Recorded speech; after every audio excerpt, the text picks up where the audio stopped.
All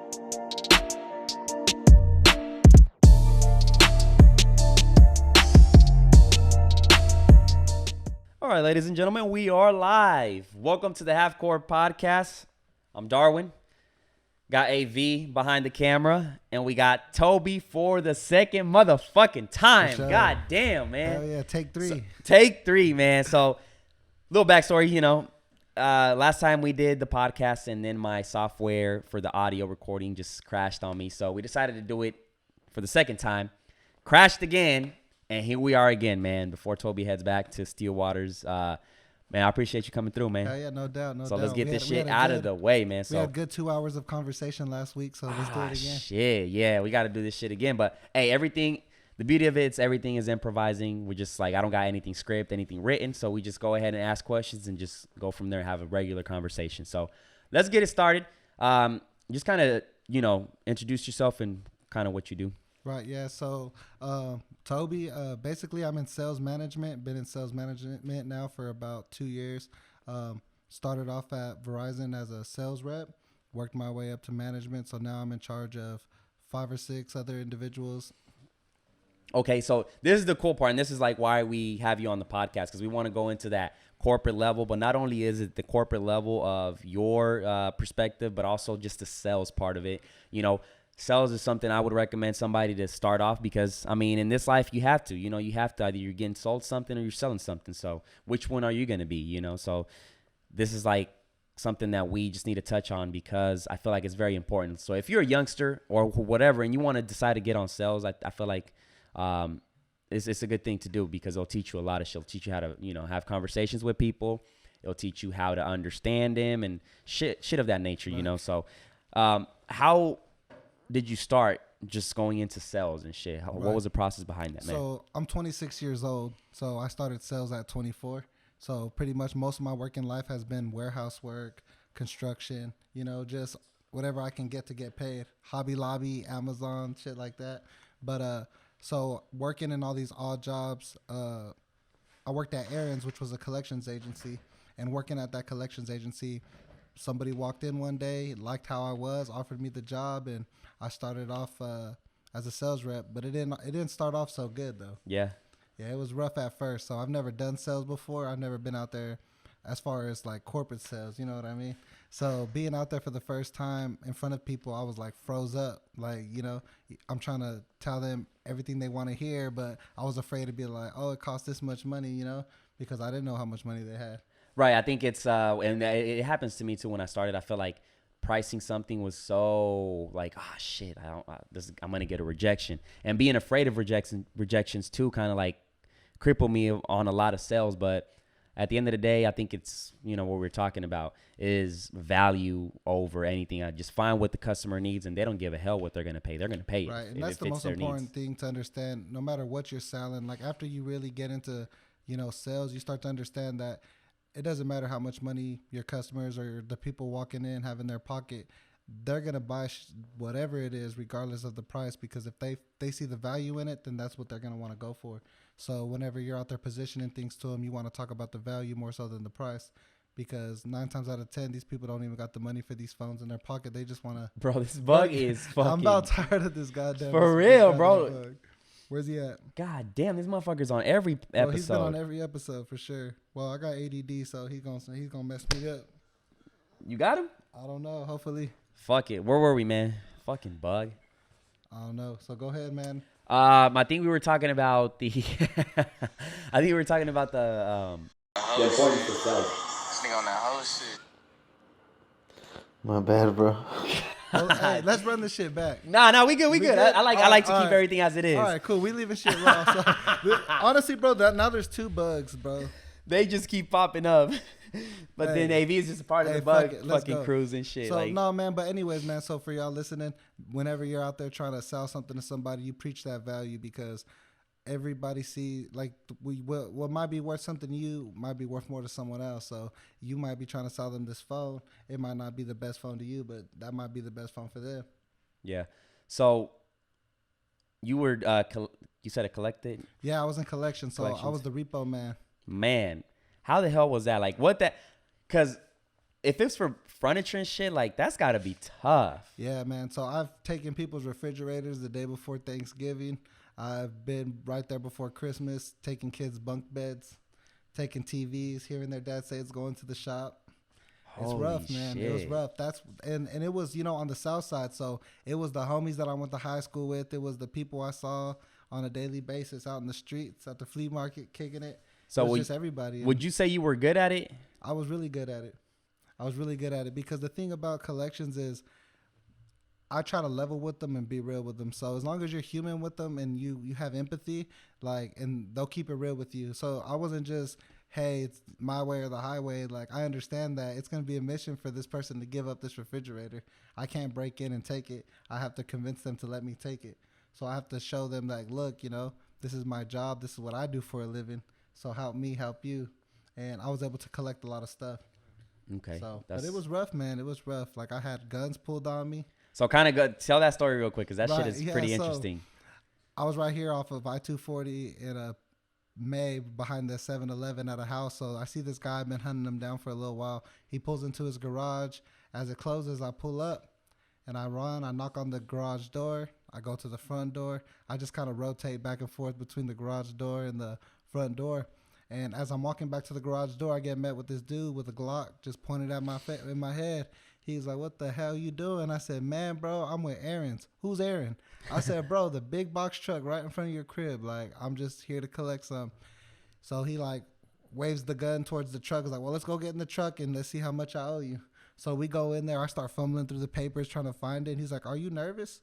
I said, "Hell yeah, man. You still got this gun out, bro." He's like, "Oh, my bad." He puts it back up, pays me whatever. I show him the paper. He pays me, and I just go on about my business. That's when I was like, man, fuck this. Damn, bro. Just to fucking have the energy every day and be like, all right, whose shit we taking? Like, that's got to be fucking tough. For $12 an hour. And then for $12 an hour? $12 an hour. We got bonuses and stuff for collecting the merchandise, but I wasn't getting paid shit, and I felt like I was like a police officer every day putting on my best and my badge. They should do a reality show like fucking furniture hunting with Toby. That shit would be hilarious. Man, so doing that, man, and that's why I felt real blessed when I actually got into sales, because for the first time I was able to control my own paycheck. So working hard all my life, I always got paid the same as the next man who wasn't putting forth that effort. So once you get in there and you understand the game and you know how to get paid, you can grind every single day hard and get paid for what you're doing. You treat people right, they will tell someone, that person will come to you. Just like anything you do, word of mouth is important, and especially in Oklahoma City. We've talked about it numerous of times. It's a small place, so you do someone good, you do someone bad, people are going to know about it. Exactly. Yeah, that's crazy, man. Like you was determined, because for somebody to pull a gun at you, it was because he was like back and forth, right? Garage door. Right. But you was like, I'm not leaving until I get my shit, right. you know? I was relentless about it, because you know what? That was the difference between an extra $500 on my check. Right. And that was $500 could have been, at the time, I don't know what I was going through, but I'm sure banging on that front door and garage door, I was needing that bread. So when you went to this job where you start, you're in, it's a whole different environment, and you're like, I got to sell now, like, right. And perform with numbers and goals and shit. Like, were you like, fuck, like nervous or like? Hell yeah. I was nervous because when I first started, he sold me this. He was like, man, you can make 60 grand to 80 grand if you go hard. And I'm like, bro, you lying. But then I got in there. I was kind of nervous, at first. And I saw the people around me, and they're talking about, the earnings they've made. And I really started taking it more serious when I was seeing these numbers, on their checks and stuff like that.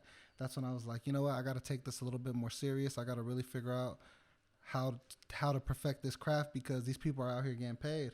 So I kind of just slowed down, took the advice from some of my peers, asked for feedback. That's another important thing. Always ask for feedback, because people are going to tell you like it is, and that's how you can improve. So I took the feedback. It took me about 1 or 2 months, and by the third month, I was, one of the highest performers in the store. Oh yeah, that's what's up, and that's what I like about sales, man. I like, because at the end of the day, you get to control your paycheck. So that for me is a plus. Like, it's like you said, you can work as hard as hell, but if your fucking coworker ain't doing it, he's getting paid the same shit, And it happens, man. It happens. How do you become a good salesman? Man, honestly, to become a good salesman, you just have to have like a by all means necessary approach every single day. So you got to set your daily goals up. Whatever it is you're selling, whatever it is you are, you have daily goals. So if let's just say you have a monthly target, don't just say, "Damn, it's gonna be a hard month." Break it down daily. Figure out what you're gonna have to do to get to that goal every day, and then if you underachieve, that next day you're gonna have to go harder. Exactly. Set a higher goal, and it's basically just maintaining daily goals and staying focused on the task at hand, and just be real with your people, man. Build the value to whatever it is you're selling. Be excited about what you're selling. Like if you come into work, you're having a bad day, and you're just like, don't give a fuck, and the customer comes in, oh man, I want to look at this. You're like, oh yeah, man, well here it is. Why the fuck were they going to want to buy that shit from you? They're going to say, well, we're going to go take a look around and we'll be back. And in their mind, they just didn't want to deal with you. Yeah, I think it's communication, the way you word things, If you're out here like, this one's a little tight. Like this phone, like that ain't going to do it. Like you have to talk as proper as you can. One would be also not being afraid of no's. So if you offer a customer a case and they say no, then offer them the screen protector. Right.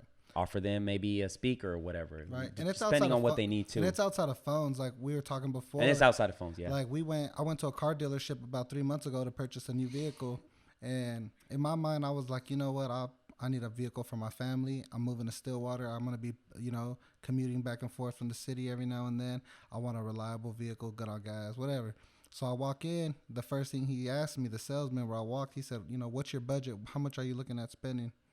And I was like, right off the top, I gave him a low number because who doesn't want to save some money? So I go in, I say, man, I'm looking about $15,000, and he was like, all right. So next thing you know, man, they're showing me all these vehicles brand new for about $15,000. Some of them were a little bit higher. Long story short, I ended up finding a car for like 18 grand. In my mind, I was going to spend up to $25,000, $30,000 on the vehicle, but I ended up finding one that was affordable for me.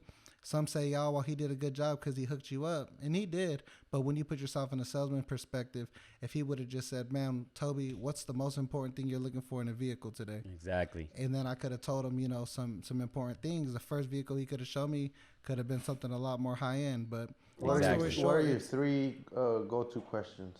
I would say, what's the most important thing? Like, let's say if you're buying a phone, right? So when you walk in, the first thing I'm going to ask you is, what's the most important, like, let me see, man, you kind of threw me off there. I'll say, what do you do for a living? That's the first one. What kind of job do you have? What do you do for a living? What do you do with your phone? Do you take pictures? Because that's a big one, 9 times out of 10, some people, they either love a camera or they don't care about the camera. So I would say that would be like the two biggest things. But just being human. A lot of times I wouldn't say there's go-to questions. It's just when they walk in, you just be human with them, conversate, how's your day going? And then you just kind of just ask the best fitting questions at the time. It's just as long as you're just asking qualifying questions that's giving you information about this person and their lifestyle. Yeah, I get that. It's a very excellent point. Couldn't have said it better. I feel like with houses too, I've had a couple of real estate agents say the same thing. Like, what is your budget? What are you looking to spend? Why don't you ask me what is the most important thing I'm looking for a house? Like, exactly. Don't show me a house and be like, oh, the jacuzzi. Let's go look at the jacuzzi because this is, the main feature of the house. What if I'm not looking for that? What if I'm looking for a better view or a fucking dope-ass balcony or some shit? Right. I feel like that would be key for you to just kind of start off with, like, what is the most important thing for the house? What do you want to look at first? Have the customer look. Like, and then in that process, you're going to discover a lot of questions, a lot of like answers more likely. You're going to discover, like what the customer is looking for. They'll probably end up talking instead of you asking the questions.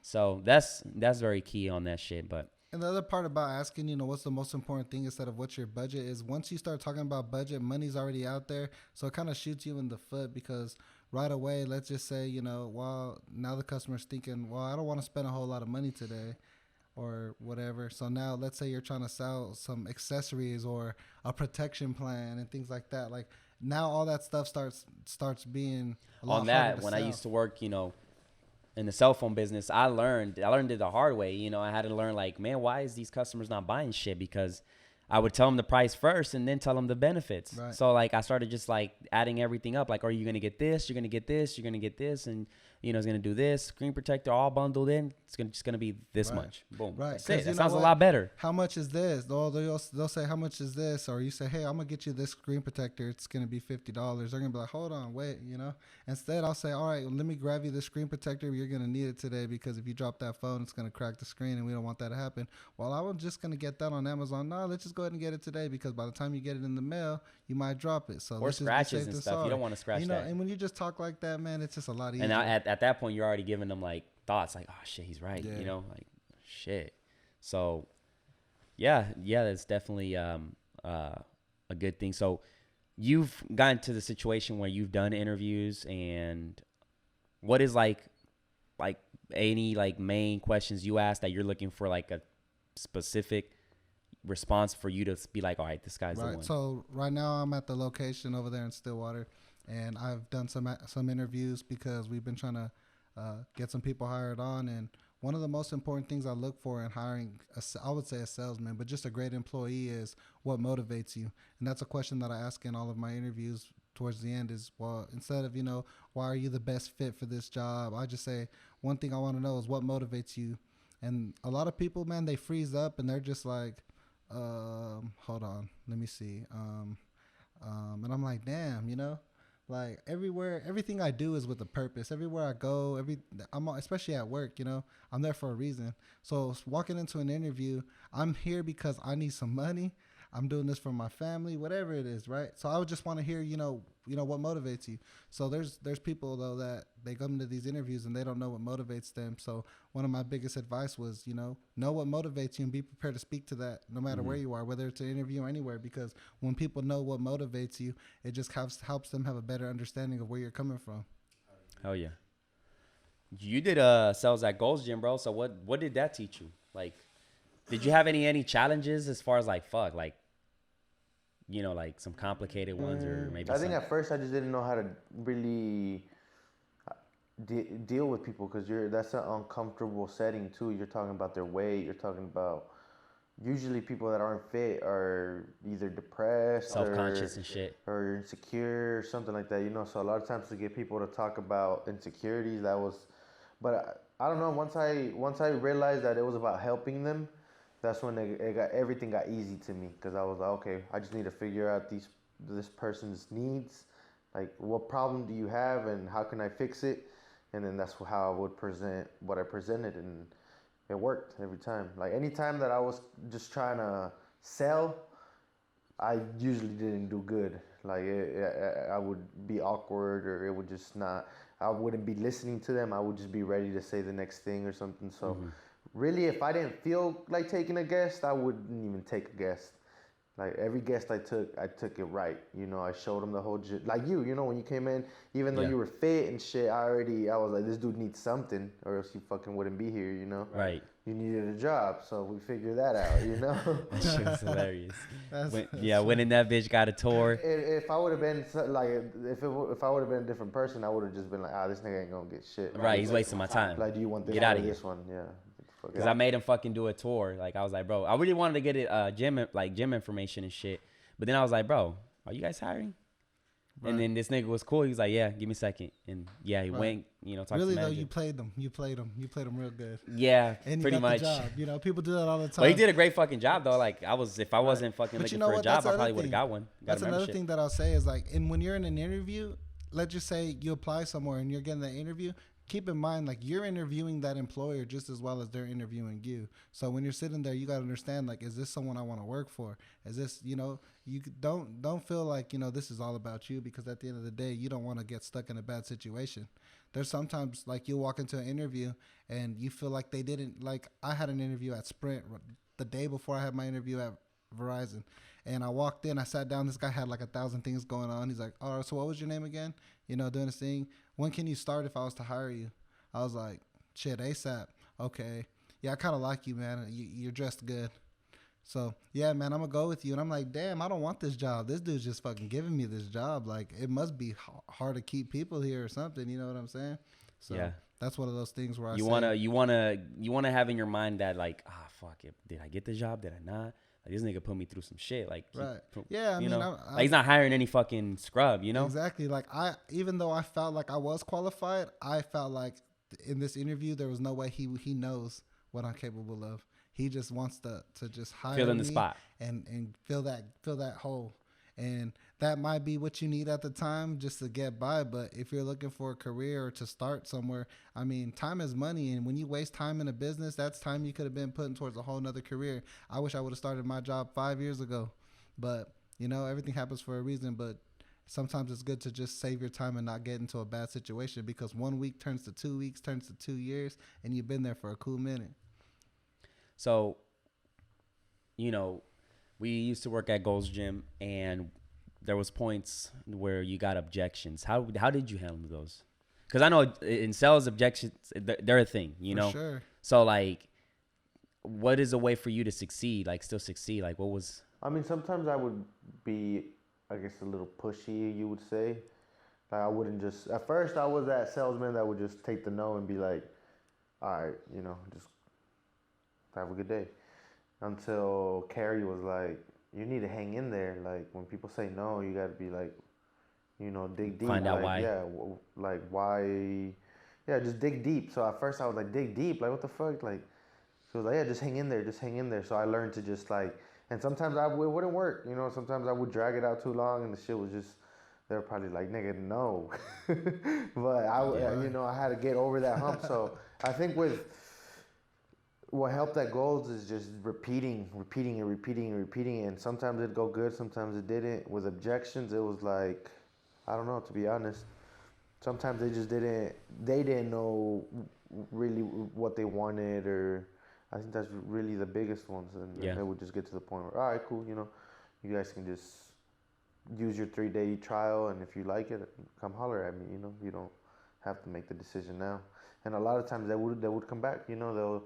I would still give them the 3-day pass, and, you know, make sure if you guys need anything, here's my business card. Boom, like That's it. Oh yeah. Yeah, that's important, man. Like, let's just say in my industry that I'm in, people come in. This is my thing. When you walk into that door, that means they drove, they got off their ass, they put their shoes on, they came, right? So they want something. They walk in, and especially a gym.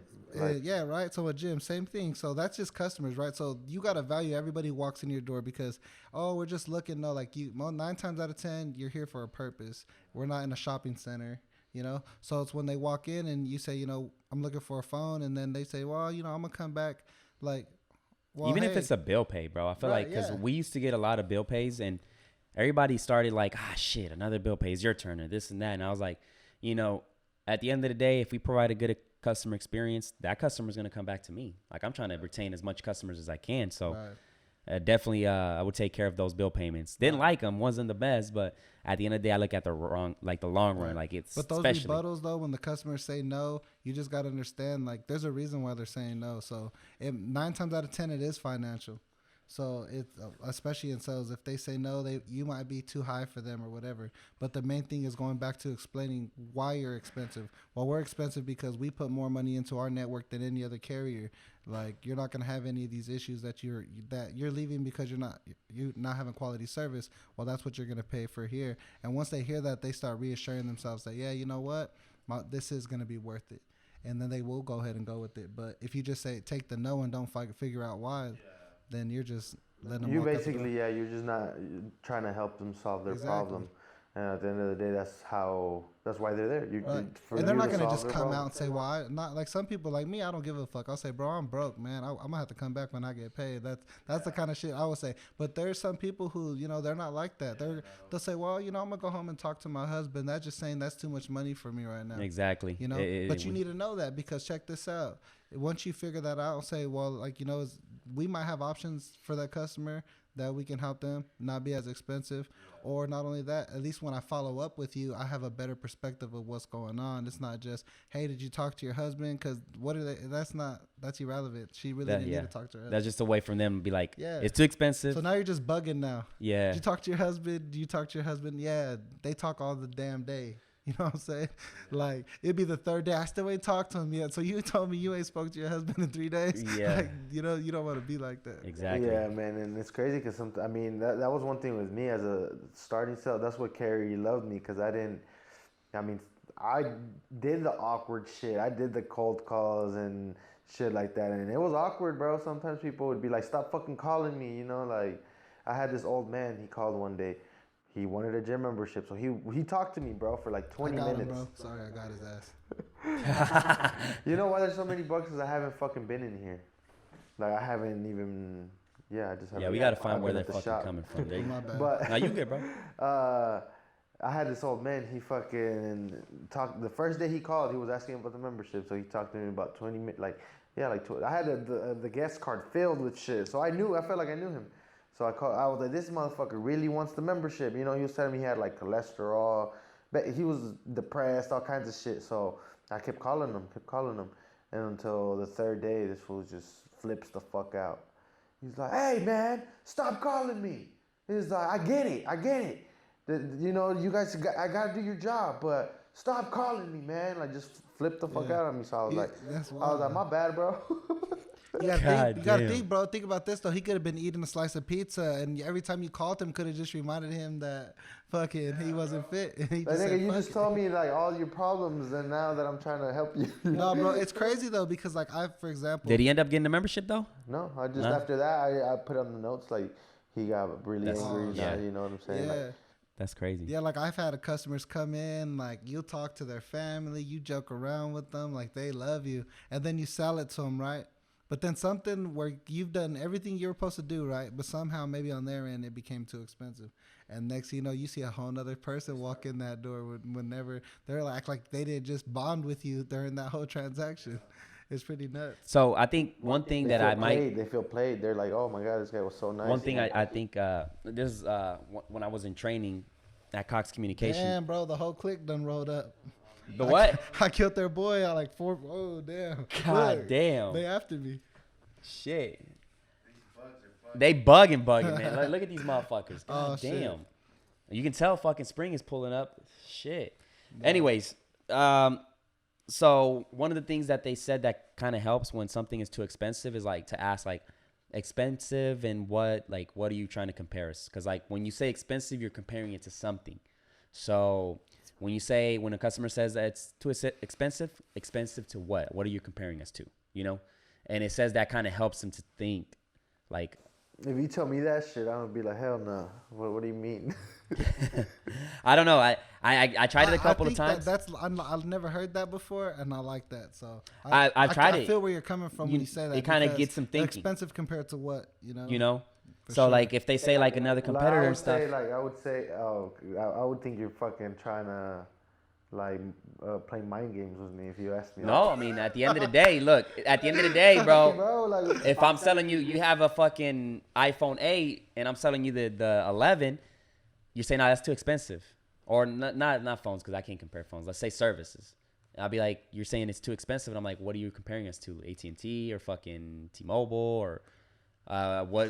At that point, if they say, yeah, you're more expensive than Sprint, but you know that to me that's a great question. Like if you're in let's say you're in a dispensary and you're selling weed, and if someone says that's too expensive, you know, compared to what, you know, because at least something like that you can compare, you know. But that's the thing, and it gets you to open, like it gets your customer to open more, like compared to Sprint, bro. Sprint doesn't have signal. You know what I'm saying? Yeah, like, and then you at that point point out the values. Yeah, exactly. Then it values out and ends up being, you know, you can explain the expensive part. Features tell, benefits sell. So like I think at that point it's just like we should hire you. Shit, let's do it. I'm hired. Shit, hit me up. But yeah, bro, it's very interesting. The way you say things has to do a lot with you closing it or not. You know, I feel like I feel the same way. Yes. I think what sucks is when we do the vivid dreams thing, like people, like the last one I did, I think was one of my best. Like I talked and presented the packages in an excellent way, but there wasn't like the decision makers, and that shit sucked. Oh, Suck balls. that does, because I feel like every time a customer walks in the door as a salesman, you got to put on. I don't want to say put on a show, but it's like you got to get in character, man. You got to be ready to just entertain these people, build this value, and it does suck when you do all that and you find out, well, I'm not even on the account. It's actually my dad's account, so we got to talk to him, and it's like, damn. Now I gotta do all that. Or they're ready to get something, right? But they're like, now I gotta sell your dad all over Damn. again. yeah. So like they want something, but It's like doing this podcast. We started it and I wasn't interested anymore because it's like the third time we do it. So it's like, damn, I gotta, the first. Right. yeah, it's like at this point it's script Right. because it's like the same. And I'll say the same thing for me. Like, this is my third time sitting in here, so it's like, you know what? We still got some good things to talk about. That's basically like you just sold it to one person out. Damn, now I gotta. Yeah, like the first two, I'm like, damn, man, shit. Yeah, But no, so- it's dope, man. That's how it works, though, man. So that's why you gotta be consistent and just understand, like, find a process. No matter what you're selling, find a process, simplify it, perfect it, and be able to just do that consistently. That way, every time you're not feeling like you're burning yourself out. Yeah, that's why nowadays I don't try to act nothing out or nothing. I tell it how it is, and at the end of the day, if you fuck with how I am as a person, then you can buy it. If not, at the end of the day, I really don't give a fuck. You know what I'm saying? But what if they don't know you though? What do you mean? They're gonna know me. They're gonna know me after they leave here. I'm not gonna sit there and put a front or try to act professional. Or Well, I feel like I'm just gonna be like, look, this is my work. If you want to fuck with it, you can fuck with it. If not, Yeah, because I feel like you can get the fuck out of here.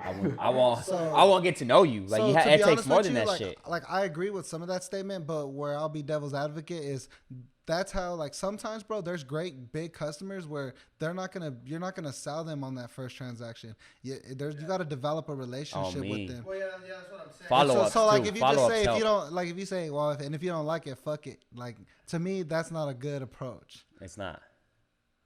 in the sales industry. Like, in the how many- streets, Bro, we're doing the Vivid Dreams, nigga. How many deals have you closed with Vivid Dreams? Bro, a lot. Like 3. Yeah. That's what I'm saying. I've closed like 25, 30 of them. Your bitches. dad, nigga. Nah, I Come on, hey, bro. let's change this. Let's get back on I'm track. telling you, I've closed a lot of fucking deals, and with that, I don't have to sit there and be, because I show them my work, and the work speaks for itself. But I think the work does speak for itself, but it's also the like what is it called, the sales management, or not the sales management, the fucking your work ethic and like what, like, you know, that So process. different industries are different. So like I say, like your approach and And what see, you like say. that's me though. You know what I'm saying? I'm at that point. Right. Like there might be that person that Because is, that's not- that is gonna be like following up and all that. But me, I'm not really like. Look, I show them what they're gonna get. Yeah. This is what you're getting. Either you know, this is the price, and then that's it. I don't. Right. Yeah. So for example, So- in my industry, right, I can't be that way because you're especially- selling somebody else's shit. Right. Right, well- but what if you were selling your shit? all right, like if I was selling my own shit, I feel like I am selling my own shit. Like I take You are selling I take yourself. pride in my shit. I take pride in our No, but it's network. not yours, Like, though. It's it's not- But it's not- yeah, mine. But you know exactly. what? I understand what you're saying, but I know the value of it, just like you know the value of your own shit. So yeah, I would say you would take it more personal when it Because is you're your not own actually shit. building the phone with your Exactly. hands. It's not, but at the same time, It's like like, it's like a canvas. Like an artist is gonna put a canvas on the fucking gallery and set it at a price. And then the rich people are gonna come in and they're gonna be like, I like that painting. I'm gonna buy that for this much. The artist isn't sitting there like, oh look, buy my. What are your objections? No, they But I buy think- the art because they like the art. That's kind of that's different because right, but at the same time, at though, that like- point you're buying the art because of its talent. I mean, Well, that's how I look at my video right, but I shit, feel like you know? it's more to it, especially when it comes to video, because a lot of people they get a little blind in just the price, so they don't look at, you know, because I prefer to pay more to get a good ass fucking deal, you know, a good ass video or whatever it is. I'd rather pay more than just some cheap shit and not know what the hell I'm gonna get. So I feel like it has more to do than just like, okay, this is what I offer, this is my product, that's it.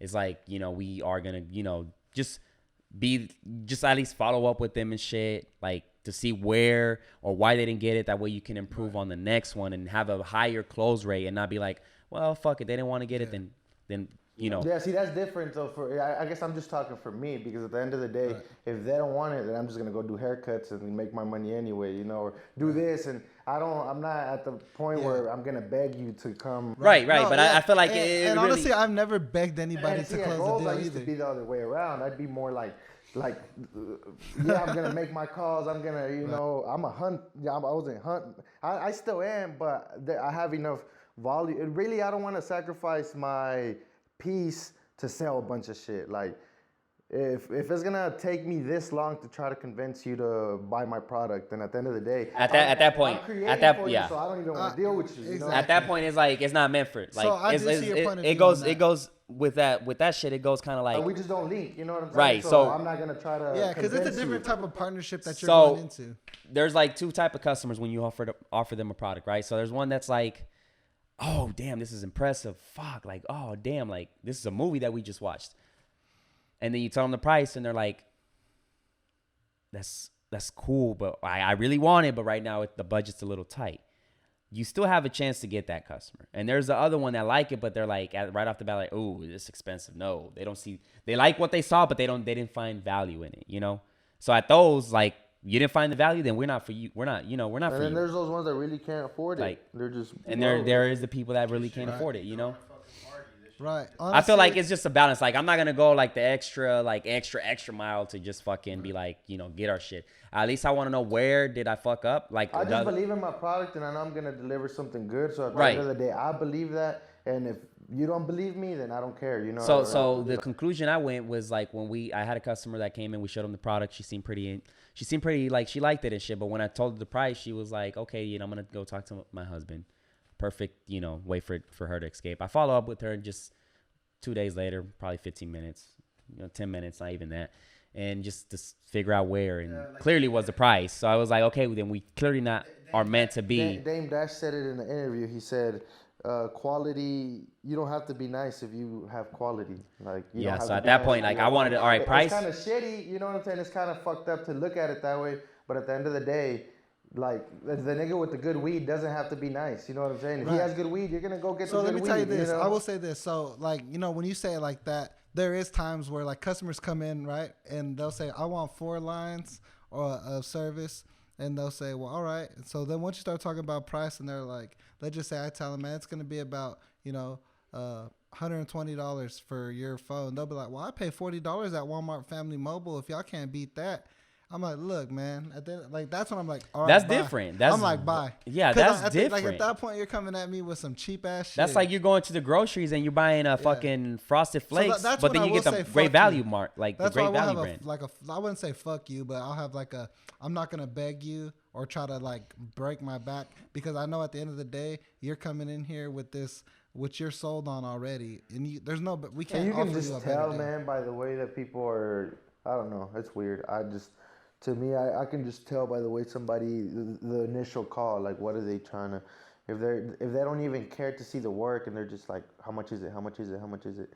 For the most part, that turns me off. I'm like, I don't even. Exactly. Yeah, we've had those, and then like we had, ones where we give them all the thing, and they're just waiting, and they'll get it. I guess my approach has just been different from like the past 2 years or so.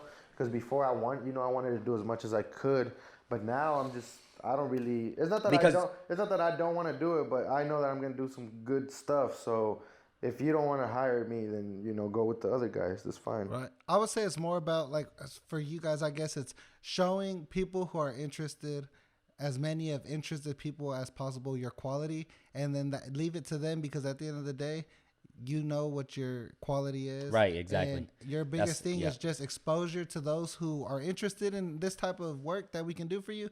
And then if y'all don't like the price, you just don't like the price. Right, it's not meant. So I Like kinda it's see not where meant you're for you. coming from, Then. yeah. Like, well, we clearly understand it. But like, so with your clients, do you guys do contracts? We do.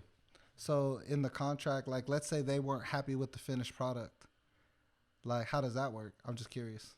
Like, do you guys is there like... I mean, it's really hard, man. It's Has really that hard. happened? No, Like, has well, that the been a thing situation? is, I show them exactly what they're gonna get. That's why I don't play games. I show them the album. I show them the prints. I show them everything exactly how I showed it to you. that's how you're gonna get yours. Right. So at that point, if at the end you don't like it, I showed it to you So have you exactly ever like had a this. situation like that? Nah. Well, that's good. Well, I just asked because, like, for example, in my field, there's times where, like, you know, the coverage map said they were gonna have the best service. They only had 2 weeks to bring it back, and it sucks, man, when they come back 3 weeks later and it wasn't what we expected, and there's not much I can do for it. Yeah, that's for it. not that's So not. sometimes it's in tough your control. conversations, man. When you're not able to deliver what you sold this customer on. So that's a tough one sometimes. Hell yeah. And it's happened. I mean, it's happened to me where we lost. I got sued. Like, I lost. I didn't lose it. I had a photographer, and their memory card got fucked up. So That's a nightmare. like a bunch of pictures got deleted. That's a nightmare.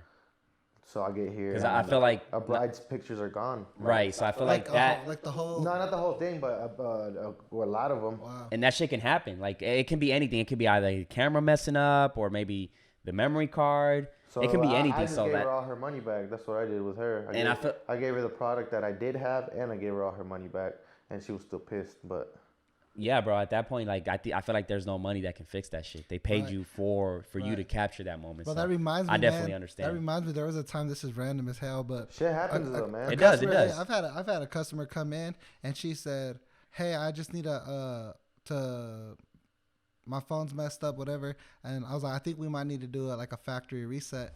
And I said, "Is your phone backed up with all your photos?" "Yeah, they should be." I said, "All right, so you're content if we erase it?" "I mean, yeah, I need to hurry. I need to hurry." So I'm like, boom, I factory reset this phone, and I get it to her, and she goes, "All right, where's my pictures at?" I said, "I'm not sure. Like, you said you were backed up. I just had a newborn baby. Like, all the baby's pictures are on this phone." And that's the problem and with like, bro, like literally, like That's the thing, bro. That's it's why. like, man, That's dude. why I can't do it, bro. Like I would not. Like I can't deal with that stupid bullshit. Like I'd rather be doing bald fades in the barbershop, bro. Right, than bro, be dealing but with dude, that it's dumb tough, shit. bro, because like I feel as a human being, I'm sad, right? But at the same time, I'm like, man, damn, like you set me up for failure. I asked you, but you know, That's just stupid. Like so stuff like that does happen, and but that's what we get for depending on our damn devices. Like exactly. think about it, like fucking 20 years ago, bro. How the fuck did we used to get to places? Like if I don't know where AV lived, how the fuck, you know? a map. You had to get a map and fucking write down like, look, all right, where's 57th? Where's this? Where's that? Like that's we are so dependent. Like I don't know Phone numbers, man. phone numbers. I only know my fucking No, brothers, yeah. my girl. That's wild. Like you saying that, just like I was with a nostalgic. girl for like 7 Because- years, and I didn't even know her number. Do you remember ever like riding your bike like 10 blocks to the homie's house just to knock on that door and that nigga not be there? And then you ride all the way back and you get that call, "Hey, bro, I'm back." And you're like, damn. Fucking ride your bike all the way back over there. Like, it used to be a mission. Yeah, that was tight because we had house phones in those times, and I remember Yeah, that shit. Back That with the kinda- house phone, bro. So, like, let me hit up the homie. Oh, you Yeah. at your crib? All right, but bet. now it's like, you're there, right, bet, cool. You just pull up, and it's like, it used to be a process to like link back in the day. Yeah. But no, Everything has our changed, man. devices, we depend on them for everything. And Everything. That's why, selling phones is such a, I don't want, like, people think it's like a high school job, like, or it's not a serious job. Like, I made $80,000 my first year selling phones. Like, to me, that was impressive. The way I looked at phones, I would think that shit is easy, because if you can sell. Like, the way People already going in there for that shit, Like, you know? yeah, bro, people already, like, at the gym, it was hard because it was like $3,000 packages on like sessions and fitness and shit. So people already don't want to do that. With phones, it's like people are already going in there to, they already want. Are they gonna upgrade or get a new bro, get new know, service? I think when I go buy a phone, it's like I'm ready to buy a phone, and I might get a fucking Bluetooth speaker too or something, Oh, At the yeah. gym, you're like, oh shit, well, Planet Fitness has $10.99 memberships, and they got 24 hours. tanning, and they got fucking massage beds. So I'm like, So how do you compete with that, though? I'm curious. exactly, How bro. do you That shit compete was with that? crazy. I had to sell, like, I would sell like fucking $2,000 worth of Bro. personal training, like, and people would be like, the South Side is, bro, the South Side is this. Bro, I seen this lady, Stephanie, this girl, she came into the South Side and killed it. She was making like $60,000, $70,000 at Gold's, and Gold's took like She was a more personal than trainer. half of her shit. So yeah, personal trainer. She came Yeah, I in and remember. everybody was like, the South Side is broke, nobody can afford it. So at the end of the day, it's She about had a big value. ass place. You just got to value. Yeah, values, everything. She was cold with it. She had a big ass clientele too. But and it's crazy because like that gym was so small too. So if you were able to fucking That's why. close, That's when people say like, "There's not a market here." There's not a nah. It's just people aren't. Bro, I'm not gonna lie. I thought the same thing when I saw that Vasa popping up. I'm like, damn, they're putting it kind of low key towards the hood area. Like, people ain't gonna get memberships. well, And bro, you show I up mean the and, like, memberships are cheap, bro. well, I don't That's know what the thing. price it is. Nah, obviously. it's cheap. But it's just crazy, bro, because then you pull up to Vasa, the whole hood's there, everybody's there, and it's dope. Yeah. I think it's a good spot right there. So. It's a good spot. It's a good spot. But fuck boys need to rack their weights. That shit irritates me, and I don't work there. But it irritates me, man, because I go to these fancy ass gyms and these motherfuckers know how to rack their weights. So Fuck it. That way the niggas can have something to do. That's what the fuck they get paid for. Who? The workers? David's gonna hate you. I was saying, hey, I saw Nah, that Dave- shit is annoying, bro. To be honest, because it's not for the employee. It's more for the person that goes, like the next person. Like motherfucker, I'm paying here. You know what I'm saying? Like, and you need to rack your weights. Like if. You know what I'm saying? Like, that shit is annoying. So, like, you know, my ass don't go to the gym like that. So, like, at the gym, if you see someone don't rack your weights, you call that nigga out? Is that how it works? You be like, hey, how do you rack your weights? Yeah, I mean, shit. That's annoying, I don't bro. know. I mean, some people will, some people won't. Yes. Yeah. So it's like, If you bring cack in there, you fucking. he'll tell him straight up. He'll go to him and shit. But He'll I be think like, hey, man, you taking too long. Fucking, we all got to use this machine too. Yeah, we all paid. Yeah, we all paid. how long did you work at Gold's? 4 years. 4 years? Damn, 4 years. So, like, I did everything too, bro. as the years went by, everything. like, were you getting better in sales or were you closing more and more deals? I started as a front desk and I would just sell. I wouldn't even get commission. I would just sell because I fucking loved my manager. She was an awesome person. So when she wasn't there, I would just like, I was Shout out like, to man, Carrie. fuck it. Yeah.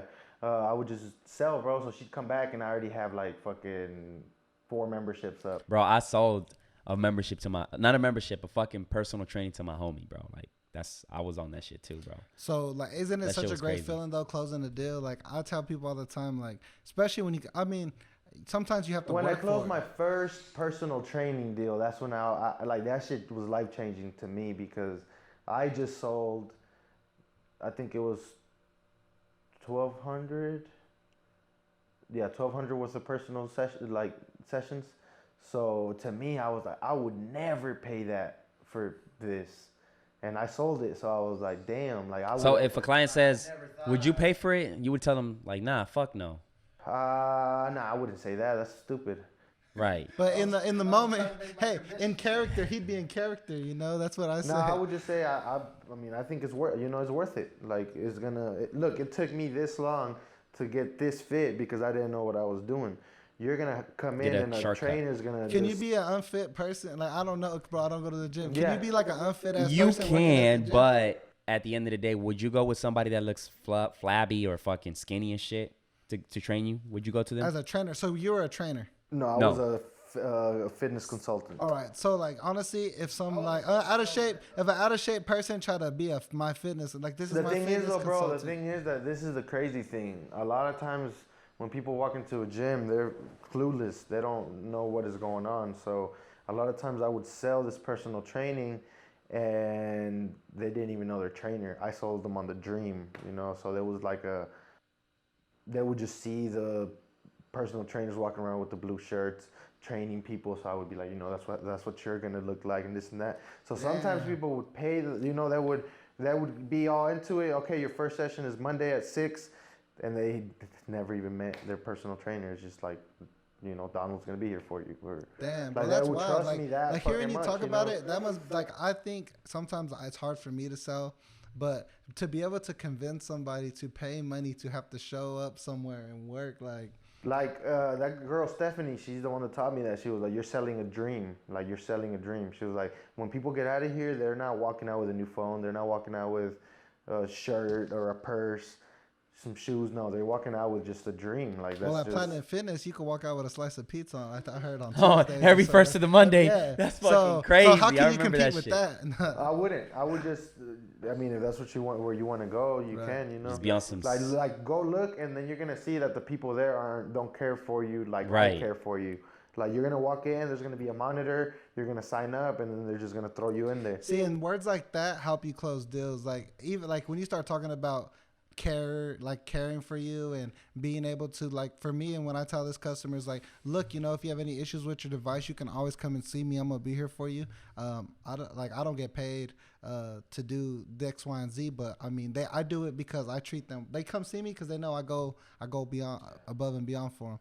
And At the end of the day, it's like it's creating that long-term relationship with you your can clients. go into a place and look at the performing person and a not performing people, like employees that are performing in sales, employees who are not performing in sales, and you can see how their customer interactions are different. Like, you see these people are always leaving with a smile, and this customer is just always looking confused. You know what I'm saying? Exactly.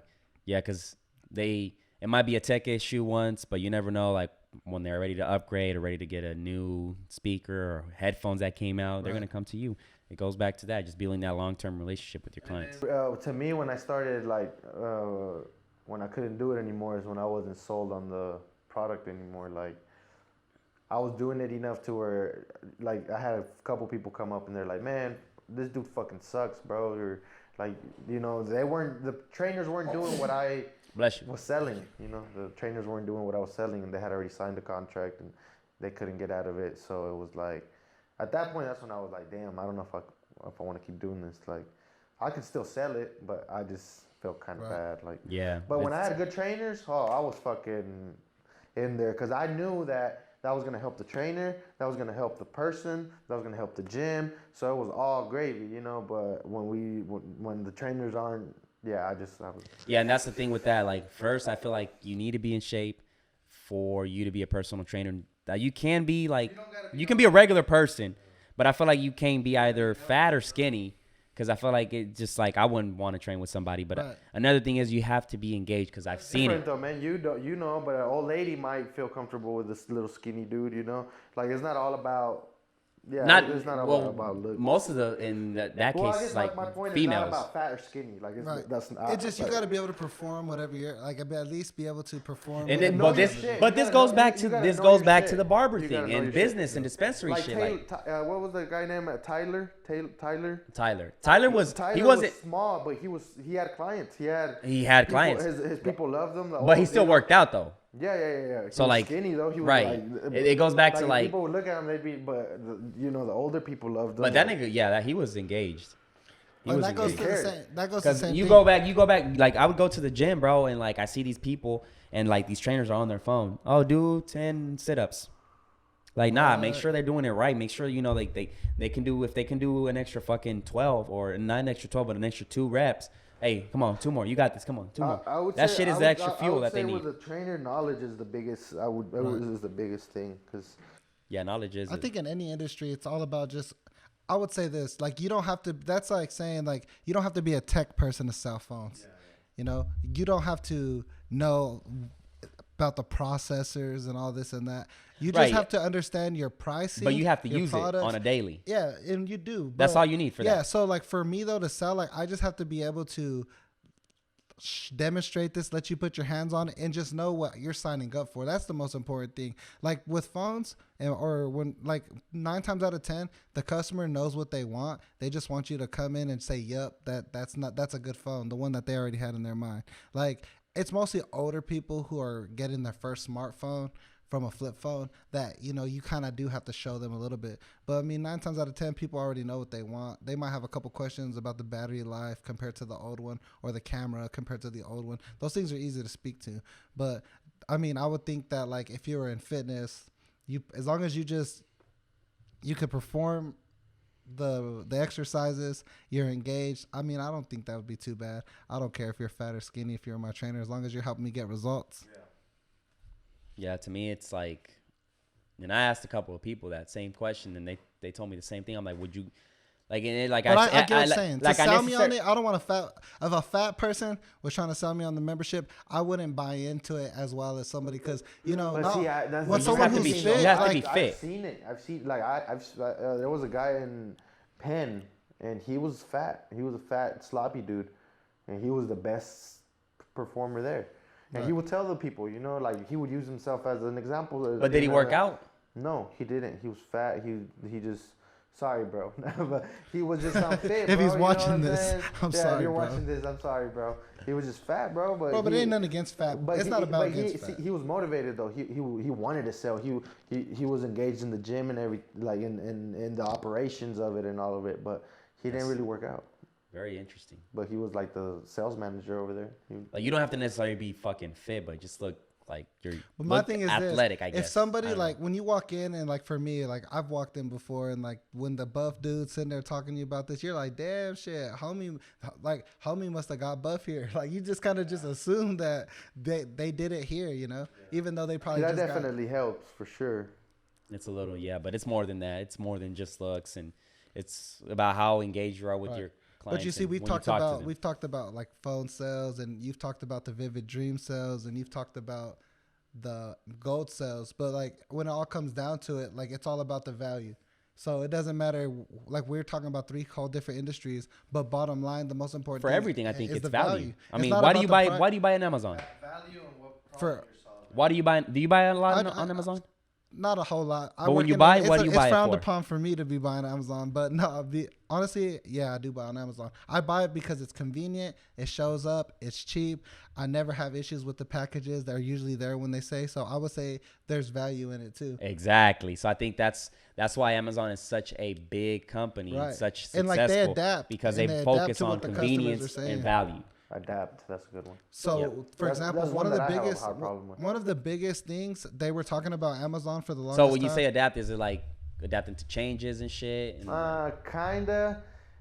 Yeah, I would say like I like doing certain things a certain way, and then when I gotta change it, I'm like, you don't want to take the time, and I've told you this before, bro. If you don't take the time to change and adapt, you're just gonna be like these old people in the future. No, I mean, I will. Yeah. do it. You know what I'm saying? And but I like my routines. It's like when customers come in and they're like, "Oh, can you help me learn how to use this phone? Because it's too technological." They had it for the year. Keep that in mind. Right. It's too technological for me. Like I'm just too much technology. It's not too much technology. It's just you didn't take the time to So- adapt to it. You And know. I mean, yeah, it's understandable though. You know, there's some people like that's But you chose not to that's adapt to that's it. not the, for example, my dad, like he's in a fucking wood shop for 12 hours a day. When he gets home, he's not gonna sit there for an hour and fuck with his phone and try to see what, you know. Right. So he's just gonna go to you and a person that does that, and he's gonna be like, "How do you do this shit?" You know. So you can't really blame them for it. Right, but I feel yeah. like if it's an everyday device, I feel like you should take the time. So to, I would to say this. That's what I would know say. your potential. Since I Know see what that your shit- device. Yeah, most people don't. Since though. I see that on a daily basis, I'll say this: 9 times out of 10, this is like the simplest advice I'll give any older person or even younger person who has problems with their devices. Just read your phone. Go to settings. Look through your settings. Like if you read and just click what makes sense, you'll solve your own issue. There's times where Exactly. like customers will come in and say, I get this message on my phone. I don't know what it is. It keeps popping up. Well, what does it say? Something about iCloud storage. And you read it and it says, your iCloud storage is full. Please purchase more iCloud storage. And so then I'll say, ma'am, what does it say? I don't know. Can you read it? And they'll read it. All right, now hit the next button. They'll hit it. And then what does it say? And they'll read it. And next thing you know, they solve their own problem. Sometimes it's just that And simple. it's just like sometimes though, there's this thing out there, I would say a thing out there where people just want you to just fix it. They don't want to, some people don't, like, you know, you say your dad, right? I get hardworking people who are older who they can't figure it out. It's happened. Like they might have a setting on their phone where it even takes me a second. But sometimes the issues that people come in with are so simple. Right. And it's like you literally can read it in basic problem solving. To me, if it's your device is the future and it's just gonna keep getting better and better, take the time to do it. Like I don't want to be that person that's always behind on technology. I'm gonna try my best to adapt to it. Whatever comes out, whether if it's cameras or computers or phones, I try to be that. Like I'm not an expert on none of them, but I try to learn as much as I can from it because this is what we use. This is what, you know. It's and that's kind of goes to like I watch Gary Vee. I know you watch exactly. Gary Vee. So that's where it comes. One of the biggest things Gary Vee says, and I agree with him, and a lot of other parents, especially my age, don't agree with, is Gary Vee says, parents talk about having minimal screen time for your kids and making sure they're not on their tablets all the time, like monitor their use of technology as far as usage goes. Now, when they say monitor, obviously as a parent, I want to make sure my kids aren't getting on anything they're not supposed to be getting Lamar on. Odom shit. But these devices is the future for them. So you minimalizing the screen time, when they get older, their jobs, whatever, their future is on those tablets. Their future's on those phones. So the more they're on it, the more they're learning how things change. Like, it's keeping them up with their future. Like, our future might be different, but and that's why I feel like Gary Vee has stayed so relevant, because he adapts. He's watching. He's like looking and knowing what's the next thing, and he'll hop on it, learn it, and figure it out. So I feel like not everybody has to, but if you know, like, it's a daily thing, like your device, you use it a lot, like, take the time to learn it. Like, right. You know, and, like, and it's if everything. you don't, You receive and if you emails. have an issue, I'll be happy to help people out. But it's one of those things where I'll tell anyone, before you come to me with any problem, and this is just in life in general, even on the streets, like, before you come to me for help, I want to know what you did before what did you do on your own before you came to me? Like, I'll ask the customer, like, what did you already do? You know, because I haven't tried it yet. I just want you to do it. Like, that's kind of disrespectful to me. Yeah, because you're not valuing my time. exactly. Hell yeah, man, that was some good shit. I would say another thing we should talk, because I don't get a lot of people that fuck with sports here. You know, every guest is like, you know, the last night was a slam dunk competition. By the time this comes out, obviously it's gonna be like a week and shit. But my homie Aaron Gordon got robbed again, man. For the second time. So at that point, like, I felt his frustration, bro. Like, I didn't watch the full thing because we had an event, and I'm pretty sure you didn't watch it because you went to an event. But when you saw the highlights and shit, like, and I saw the press conference, he was like, man, I'm quitting. There's nothing I can do. Like, I've done everything that was, to me, like, those two performances, like his and like what. Nah, bro. This nigga did dunks nobody has seen, bro. Like, on some different shit. So I would say the dunk contest, the last, I would say 5-10 years, it's hard to be impressed. Right, but this nigga had the Moscow do, like, the fucking thing in the hoverboard, and then, like, he did a 360 alley-oop. Right. So, like, so he's done dunks, like, with it being hard with the dunk contest being hard to impress, when you watch Aaron Gordon and you're impressed, it's hard to not feel bad for the guy to take a second L, because it's so he crazy. went the first time, did some amazing dunks. We thought this motherfucker, give him the trophy. He gets robbed. He goes again, does some. I honestly feel like sports are just bullshit, to be honest. I mean, I like the I don't know. Well, that's the thing, There's because so you much think money involved. Right, and all but that sports shit. is entertainment. That's all. it's it is. entertainment. At the end of the day, it's entertainment. It's like any other thing, bro. Like, but here's the thing, bro. Like, I'll say this. Let's I say I have no control over it. So, but that's what makes it fun. Yeah. Like, But- why would you, like, if you know who's gonna win, like, why, what's the point of watching it? When you watch a fight, like, if you know who's gonna win, then what's the point of watching it? What's the point of betting? No, I'm saying you have no control. Like, how can somebody be mad? Like, be mad that this team lost when, like, I don't know. I guess it's goofy. It has to do, like, when you're into it, bro. You kind of analyze their defense maybe wasn't, or their shots wasn't falling that night. It has a lot to do with it, bro. I get what you're saying. You're saying, as a fan, why are you mad your team lost if you weren't in there? I see the vibes and shit, but I personally. But back to this dunk contest, though. Honestly, homeboy jumped over Taco Fall. I was shook. He did that. It was pretty dope. I'm surprised he lost. Bro, I blame Dwayne Wade. That's all I'm blaming. He was playing such a fanboy. Like, he was just like Jones Jr., whatever his name is. He did a tomahawk windmill a little bit further, to the line, and it was cool and shit. But I didn't think it deserves 10s. Everybody gave him 10s. So Aaron Gordon dunks over a 7'5" NBA player and gets a 46. Are you serious? And one of those nines were like Dwayne Wade. Like, bro, I felt like slapping him, bro. Maybe he should be more charismatic. Man, Dwayne Wade wanted his boy to win it. I don't know. Maybe Aaron Gordon fucked Gabby Union. I don't know. Maybe something, bro. All I know is at the end of the day, Homeboy should have won that one. He That's would- the second bro. one. He said he wouldn't do it again. Honestly, I wouldn't do it again either. I want to do it. And, neither, and you know that's shit. the reason why people like LeBron and these high caliber, high profile athletes don't do those types of things, because I think in their mind they just don't want to get caught up in something like that. Because if LeBron or someone, or even Well, you got a lot Westbrook, of pressure. If you're like, LeBron, you're supposed to win it. Like, Jordan won it. Vince like, Carter, you're supposed so, to like, win you're it. supposed So to win it. when you're putting it in other people's hands, and then you got guys like Aaron Gordon who freaking nature does these crazy dunks, and they don't even get what I mean. You heard the announcers. You saw as a fan, you thought he won. The announcers thought he won. The crowd reacted like he won, and then he doesn't win. So he's a winner at the end of the day, but that's just some bullshit, you know? It's crazy. That was fucking crazy. Like, that was whatever, man. Tonight is the All-Star game, so I'm not looking forward to that because of. Do you think it's Giannis. one-sided? Bro, Giannis sucks. Right. He Okay. sucks at So- choosing. so- He as a captain, Somebody told me that he picked all the Africans. which is cool and shit, but bro, like if LeBron picks the Anthony Davis and then you have a second shot, like you're in between Joel Right. Embiid and Kawhi Leonard, pick Kawhi Leonard because Right. most likely LeBron is not going In to my pick Embiid. opinion, the way I saw it, and I don't know what was going through his mind, I thought maybe he was trying to prove a point.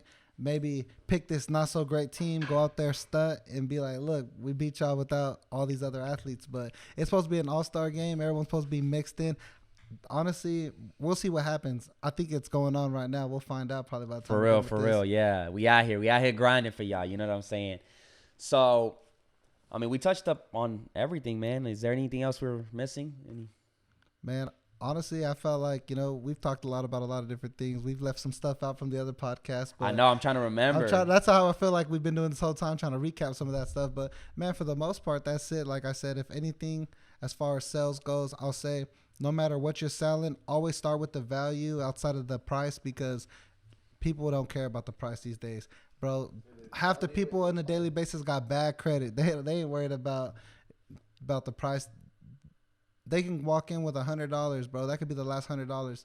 But if it's whatever you're trying to sell them is worth it, they're gonna spend that $100 and worry about everything else later. Them fucking Travis Scotts are fresh, bro.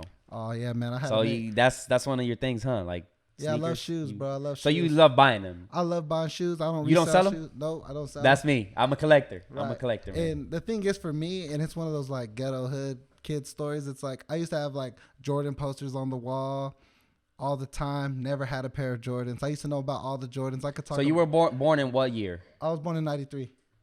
So like Because you didn't, because like my homie was like probably 2 years younger than me. And this is the analogy I had.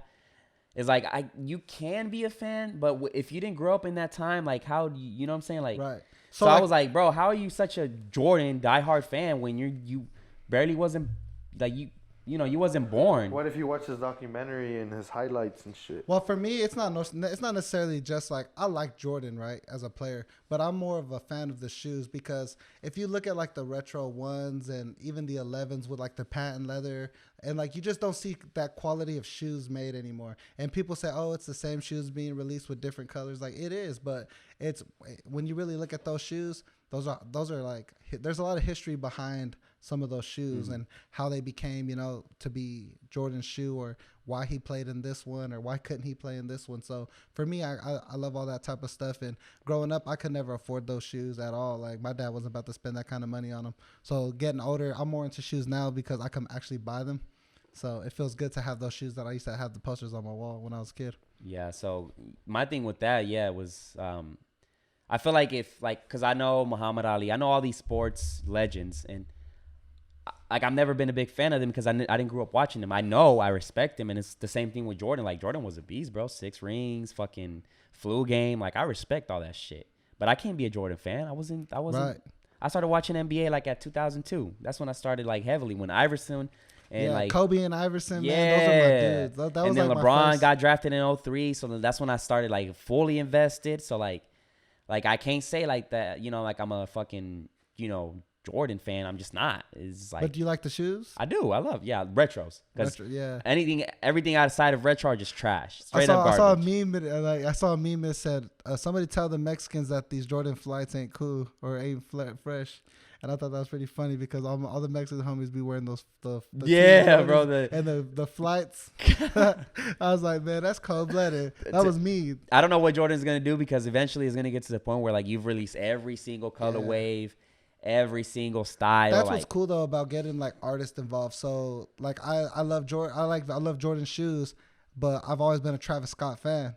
So I love Travis Scott. He's one of my favorite rappers. So working with Travis Scott, now it's like, damn, I gotta have him. That's like, now I it's fuck like with the shoes. marketing. Yeah, so I think that's what the coolest thing about the shoe game is now. I mean, you had Homeboy here on the podcast, and he had some different shoes with him, and I'm sure he'd know more about it than me. But just as a fan, a consumer of the shoes, to me they mean more. Like I'm rocking them. I got Homeboy. Oh, I can't believe you're rocking them. I'm like, why not, bro? Why would you buy him? Yeah, then, but that's just me though. That's just me. Like I appreciate him. I just like the shoe. The homie Ruben, he has some brand new Yeezys, and he's like, just stepped all on them. He's like, they're just like fucking Yeezys. shoes, bro. Oh, he stepped on his homie shoes. On Oh, his shit. own shoes. Like, Oh. He rubbed them on a tire and shit. He was like, they're just fucking shoes, bro. Hell no, bro. fuck that. Bro, I would be like, I feel like a fucking pain in my heart. Like, hell The no. dude that recorded was like, bro, what are you doing? He was like, For "They're real. just fucking shoes, bro. Like, nah. Like, I'm very fucking careful with all my shit, bro. It doesn't matter what it is, especially shoes. The most painful thing though is like, so like I'll get pissed when people step on my shoes, but the one that sucks is like when it's your kids. So like, You can't do it's shit. Like, fuck. Like I had some like platinum 1011s that like if you know what those are, you could touch them, bro, and they look dirty. And my son's playing and he runs to give me a hug and he just steps on my shoe, and I'm like, I'm pissed, man. But it's like, this my son, he's giving me a hug. I get my dog all the time, motherfucker. You just gotta watch out with him. You gotta be extra careful. Motherfucker. Yeah, bro. Like, he be doing that shit. Obviously, it's unintentionally, but like, motherfucker, my Jordans, like, nigga, like. That's why, what was that thing? They said rock them and stock them or something. People buy like one and then they put it up Yeah. and They then- do that. Yeah. Fat Joe, That's smart. I mean, a lot you of gotta be people do balling. it. See, that's the thing. That's why I don't get into things like that because I don't got money. Like, Well, I stopped. Like I if I stopped. had like DJ Khaled money, fuck yeah, I would be looking into all that shit. But Yeah. Like, I had to stop. Once I became a freelancer and it was just fucking depending on, the client work. Like, I stopped. I was like, I can't do this Right. shit. So My I'll tell bank you, account like, was as a drained. salesman though, I use hobbies and stuff, and even to my new people, like, this is something else. We talk about the hiring process. Like, when I hire someone, I do want, as a salesman, I want to know something that they like, that they're supporting. So whether it's a family, right? So just because you don't have a family don't mean I'm not gonna hire you. I like it when people come in and say, man, I got a kid, I got a newborn. I'm like, bet this homie's about to grind. But that don't mean, like, if you come in and you don't have it, right? If you're like, dude, I just got this. There's got to be something. Yeah, it's like if someone come in, they're like, dude, I just bought this damn Camaro. I don't even know how I was gonna pay for it, but I got it, and shit, I need to make some bread. I'm like, bet, homie's not trying to lose his car. Or it's like, my shoes, right? Like, once I became content, we talked about this last time too. When I first started sales, I was broke as fuck. And then after my first year, I had saved up a good amount of money and I became comfortable. And like, I kind of slacked a little bit. I took my foot off the gas pedal because financially I was in a good place. Everything was all right. And then it's like, I needed something to motivate me again. And I was already into shoes, but I started really getting into them, buying more. And I was like, look, my wife's gonna kill me if I buy a fucking $250 pair of shoes, so I'm gonna have to grind an extra 3 bills this month. That way it's all good. So I use stuff like that for motivation. If I didn't hit my goal, if I didn't hit my target, then shit, I just didn't get the pair of shoes that I thought I was gonna get. And it's just little things like that you find. It don't have to be expensive. It could be something small, bro. But just keeping things that keep you moving, My kids are always gonna keep me grinding. But I want to grind harder, bro. So it's like, you just throw things out there, man. And if it's a slow ass year, then that's just less shoes, I guess. Right. Hell yeah. it's different. I guess some people do. They're like, I want that Lambo, so that's their motivation. And, Yeah. and I'm gonna do Some everything people, I yeah, do it's to get that materials. fucking Lambo. Material shit. I think, when it comes to like motivation, I feel like I just want to be financially stable, man. Like, just not worry about shit, Right.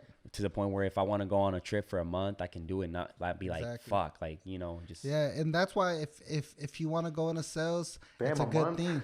yeah, Because- bro, on that shit, bro, and then go back and be excited. Like, I want to get back, and like, bro, and it happens, bro. Like, I've seen salesmen. Like, I was shook when I first started, when my coworker showing up in a Porsche, my other coworker showing up in a BMW, my manager showed up with this 2018 brand new fucking Sierra truck, and I'm like, damn, I'm over here in this little fucking bucket. Like I'm trying to grind, you know. It just, when you see people like that, it just makes you like, I don't give a fuck, you know, what their pockets are looking like. But when you just know that like they're doing the same job as me, so that means I got that same opportunity. Right. Obviously, cars ain't my thing. So if they can afford that, you'd be like, damn, imagine having that kind of money in my pockets. Because I know I don't care about a vehicle. Right. But I know the money's there, so I'll use my money for other shit. So it's cool, man. Like I remember. It felt good, like the first time when I took my family after being broke as fuck for quite a while and struggling, and it was like a year or two ago, I got to take my family back home to California, and we went for like 12 days out there, and we went to the zoo, we went everywhere, and it was like I would have never been able to do that financially, you know, but I was busting my ass, and once you do stuff like that, that's what keeps you going, man, because you just want to consistently be able to provide to that enjoy type the of finer things, you know, like just because, bro, like they say, you know, money can't buy you happiness, and I 100% agree with that. But financial stress is ugly. Like it's a dark thing, man, because especially as a man, it's and always in the back of your head. as a provider exactly. of the house, as a provider of the house, like, you know, at the end of the day, it all comes down to you. Like you have, so when you're not able to pay a bill, and or when something, once you get to that level where you can provide, it feels so fucking good. Like, Yeah, bro, like you are that guy that they depend on, like your son, wife, and you know what I'm saying, like that feels good. Like you that guy, you're that alpha. Like, Men are underrated, man. Yeah, man. And you know what? It's crazy because, you know, more lately, I've been seeing more things about like emotional health for men and things like that.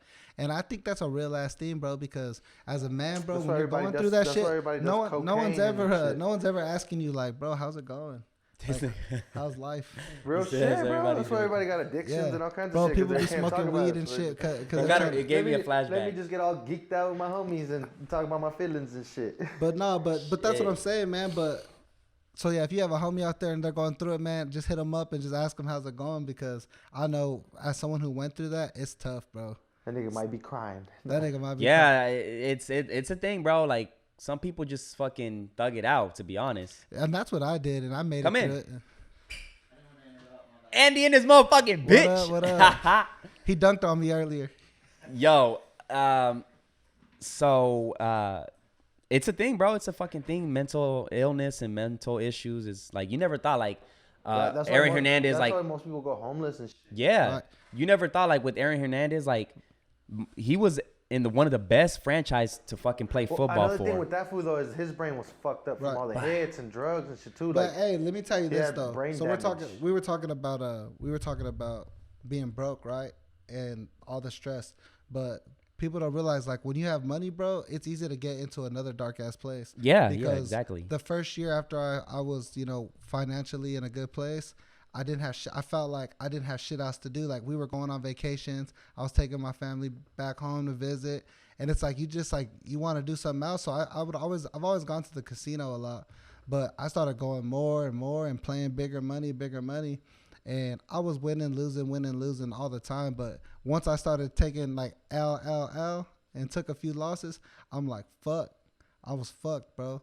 And I had literally lost everything I had worked for like 2 years. Yeah, see, that's how a lot of people don't come back from that. Yeah, man. Like, And It's then, really easy to fall into that shit, man. Then what's worse is you're sitting here thinking about you start recapping like, damn, I worked hard for all this, and now I'm back in fucking square one. You know what I'm saying? Now you're fucked again. Yeah, and But like, you got to bounce back from that shit, man. it's a thing that, you know, It's just a lesson. depression and shit, that's a thing, man. Like, Yeah, you especially learn like from when it. you go, like, some of these people go on social media and they see all this lavish bullshit and like luxury this, luxury that, so they compare that to themselves. Yeah. And that's when like the depression starts kicking in. That's why Instagram was like, man, we're gonna take these likes away, we're gonna take the fucking, you know, fuck that, you know what I'm saying? And just because of they are aware of that shit, they're aware of people fucking depending on that shit to be well, you know what I'm saying? Like, yeah, like you go and compare these fucking If you're people gonna do that, something, do that shit for you. Do that Right. shit for your family. Don't don't care what nobody else thinks. Yeah. Like, because at the end of the day, bro, those people ain't gonna pay your bills when the shit goes wrong. it's sad because like some people are mentally weak because they'll be like, oh man, I wish I was you. I wish, like, don't wish a nigga, be him, like, or be your own person, but like try to surpass him or something. But you know, people like, don't know what problems we really got. Like, like I have people all the time, you know, they'll tell me, man, dude, like, dude, you're doing so good and this and that, and I wish, you know, I wish I was in your shoes. And it's like, bro, you don't know what I got going on, bro. I got problems just like you do, you know. The people that are going hard on Instagram, bro, they're probably fucking sad and miserable. Yeah, exactly. I mean, yeah, if you see a lot of the people that commit suicide and shit, they're happy. Like when You're like, damn, that fool looked happy. yeah, like when they well, that's the thing though. Whenever You would never a lot imagine of that people shit. are in like public settings and shit, they'll try to just mask it out, you know. But then And those I- are probably usually the people. And that I feel like are, that's one of the reasons too that like I don't even like post my relationship too like on social media that much, because it just, you know, it impacts the other person because they're expecting, oh, you know, like my girl would be like, oh, why you haven't like posted something about us? I'm like, it's not that I don't want to, but I just like, I don't need to prove to anybody. Who the fuck do I need to prove that we're in a relationship and we're good and shit, like, you know? And like I try to just stay away from it because I feel like we don't need that shit, you know. The more I feel like, and I've looked and like, you know, entrepreneurs and people that keep their spouse, you know, away from social media, like Gary Vee's one, you know. There's a lot. Like they're more successful. Yeah, you know, they don't got to worry about that shit. I saw somewhere where it said like social media is basically just a highlight reel of people's lives, like the highlights. It's not, you're not seeing It's what like they're really yesterday going on my through. snap, it looked lit. Like it's all fucking. But people didn't know I was like on 3 hours of sleep and fucking really didn't want to be there. You know, like I'm just all the shit that I had to do the day before. But when they look at my snap, they're like, exactly. Oh, this nigga's right there having a fun. I mean, it was fun. You know, It was a good have experience fun, and shit. But your yeah. life ain't just full of that. Yeah, my day was shitty too, man. To be honest, I didn't was even. full of hair for like the fucking 5 hours before Well, that. shit, and shot. honestly at that time, I was good. Yeah, see, But you know Yeah. what? But check this out though. But we had a good time. We kicked it. I wouldn't see, that's I wouldn't another- have known that y'all were having a like, you know, Yeah, rough yeah, ass you day. gotta- So that's what I'm saying, man. People don't never know what people are really going through. Exactly, because I was having a But see, shitty day when you too. sign yourself up for that type of shit, you gotta put it out. You know, when I got Exactly. there, I didn't tell you, oh, I had a fucking bad Exactly. day, bro. Like- And it all You comes know. down to earlier when we were talking about when you show up to work, right? If I'm having a badass day and now my clients are coming in and I'm just treating them the same way that I feel like I'm having my day, fuck that, bro. You'll never People notice. ain't gonna deal with me.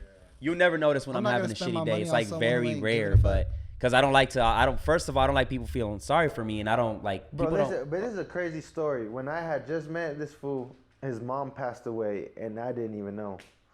That's how crazy. I didn't post shit on Facebook, bro, because I'm like, and then that's crazy because Stephanie went to me and was like, I'm sorry that your mom passed away and stuff. I just heard about it and stuff, and I did see that you didn't post anything because I'm just used to people posting shit. So I feel like that was another thing. I feel like when people post They want something that sympathy. delicate, that's really. I just feel sorry for them because like why would you post that? Like, well, you say, oh, mom, I love you and stuff. Like, why are you saying that to a damn fucking phone or computer? Like, why? You know? So that was, first of all, I didn't like, if I don't tell you, that you don't never know, like, my mom passed away. I don't want you to feel sorry for me because that's the first thing you're gonna say. Oh shit, I'm sorry. Like, no, I don't feel sorry for me. Just shit that happens, wasn't in my control.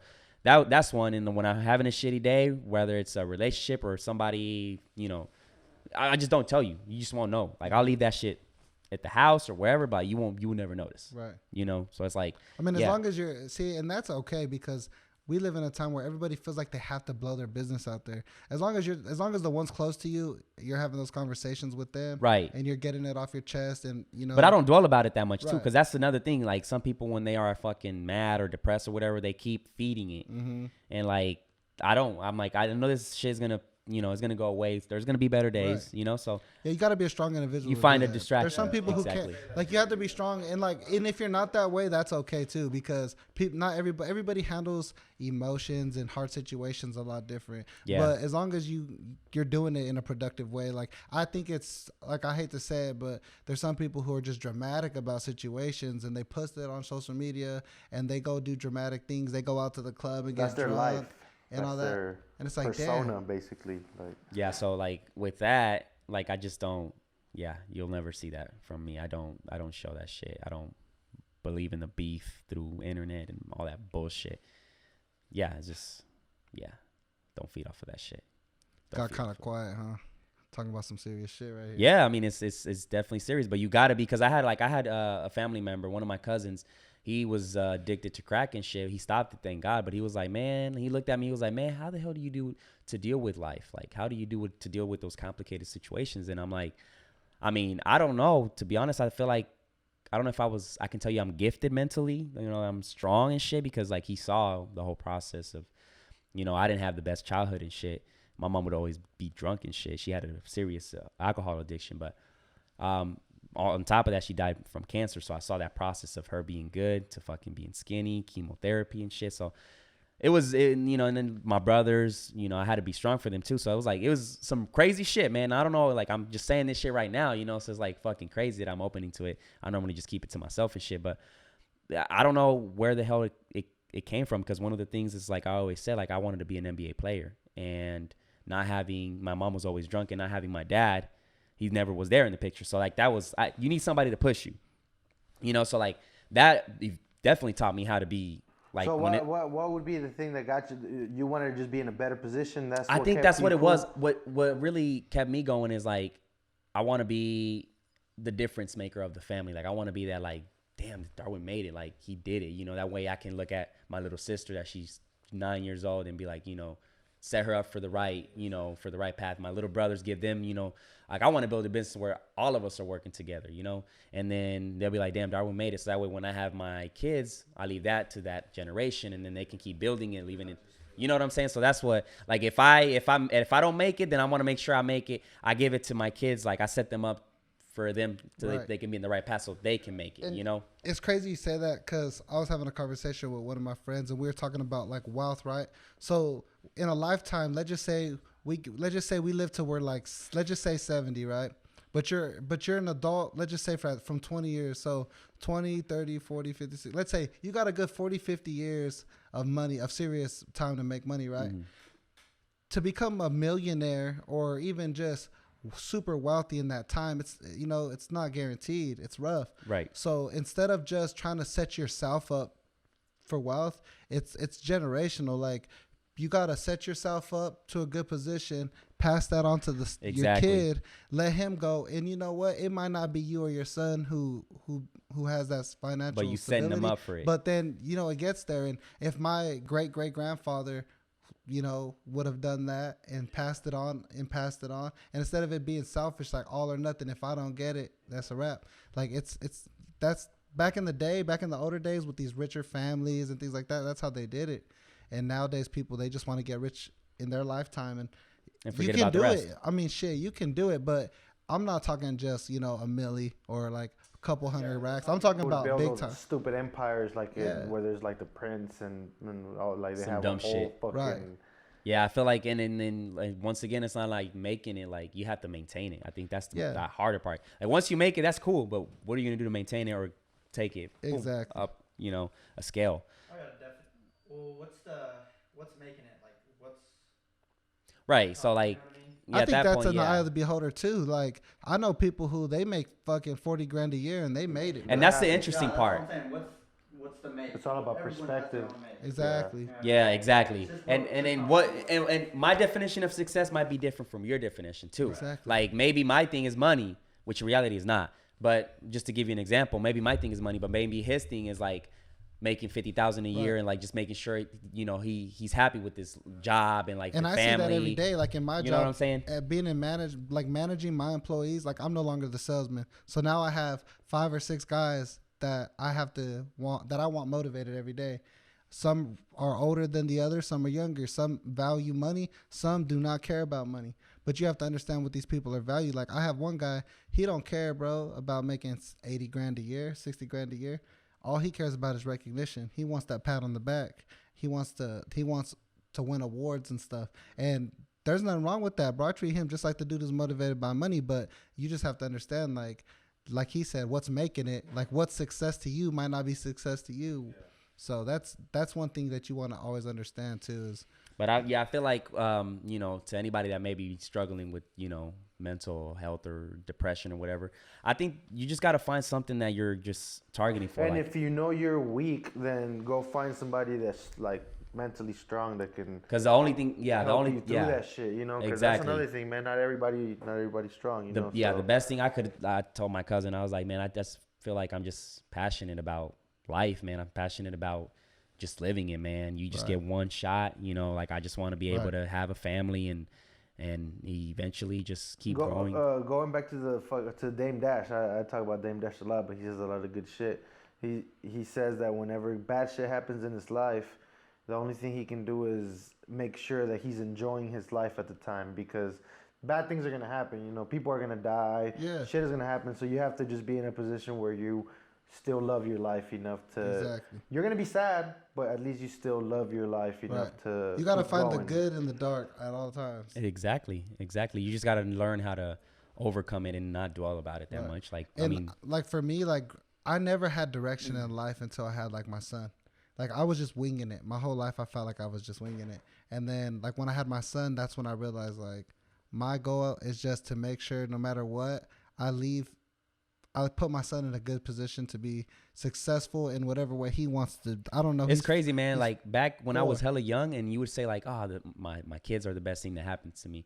Like I didn't get it. I was like, man, y'all bullshitting. But I don't have a kid yet, but I kind of understand that, you know, when you have a kid and like that's one of your motivations and you want to make sure you get them in that right path. Like when I was watching a podcast of Kevin Hart and he was like, man, I'm happy because I have a healthy family, you know, a healthy wife, 2 kids, and man, they're my best friends, and like I want them not to see me just as a dad, but also as a best friend. So like that was kind of tight when he's like, oh, when I ask my kids like how your day is going or who do you like, I want to be there, like I want to know, instead of, you know, like shit like that. And I was like, that kind of makes sense, man. Like I fuck with that, you know. Yeah, and like for example, Andy, you're here.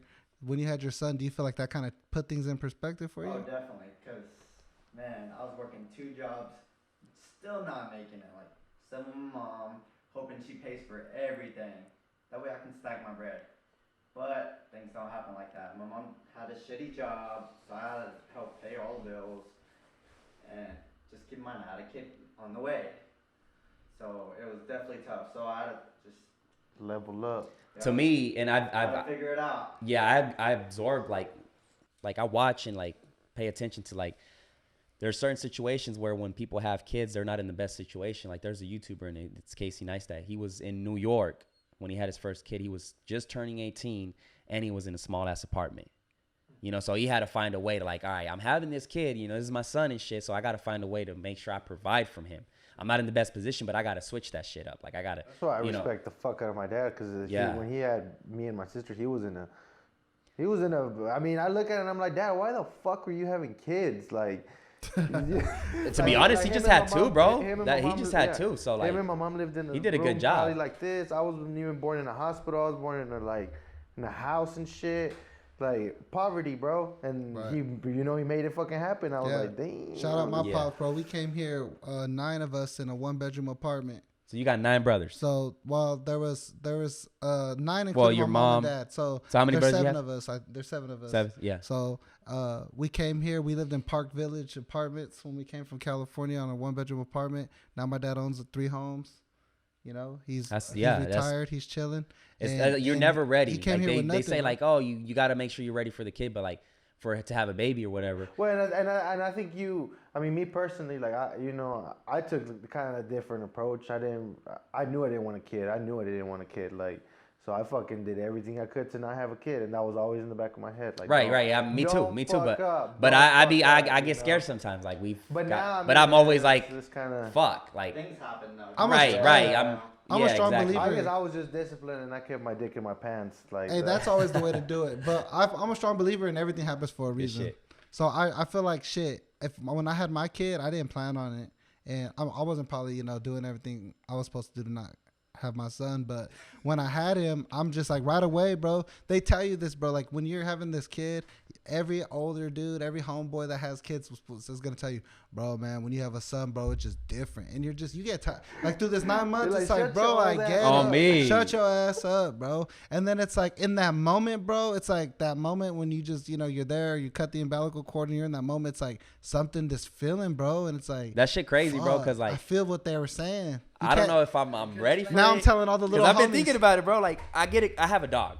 That's my nigga, bro. Like when I have a long day like today. So imagine your kid. Yeah, so when I have a long day, I'm looking forward to seeing this nigga because the energy he provides when he sees me, like that shit's like, bro. And I that's like that me. shit. Like when I come home from work and my kids, bro, it's like I'm the coolest in that moment. I'm like the coolest thing in the world to someone. And my daughter, Right. and I have my daughter. So when they're both running up to me, it's just like you forget about all the bullshit, all the stress, all that, because all you care about is just the moment with your family, bro. Exactly. So I feel like that's like, I was like, damn, imagine what my kids like when they come And see, to that me, can like, go both ways though, because it can be great, but then when it gets to the point when they start like thinking their own shit and everything, like imagine being a dad and you get home. Well, that's hold up. You imagine you getting home and then your kids are just like in a dark place or in a like it's scary being a parent. scary that's to the think thing. about It is that. exactly. And Like imagine you're someone to like fucking kill himself or Shit, that's yeah, some it shit can like go either that. way, man. It can go either way. You can have a kid Bro. where like when he was little, like he was good, but then like when he hits puberty and shit, they have like mood changes, so they like become more aggressive and like they don't want to listen to you and shit.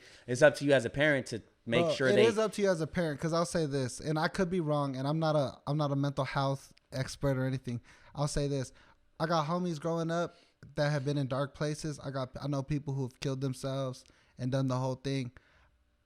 There was always a point where someone probably, I don't want to say it was someone else, but whether their parents or somebody else wasn't there for them or didn't check on them and really like see what was up. So as a parent, all I can do is make sure I provide the best environment and the best relationship. Like he's going to be his own person. He's going to have his own thing. You can only do what you can do, but as long as you can go to sleep knowing that you invested as much as you could into your kid, that's all you could do. So like it can go either way. So I can give you an example, like my sister, right? My sister is 9 years old. She's the sweetest thing, man.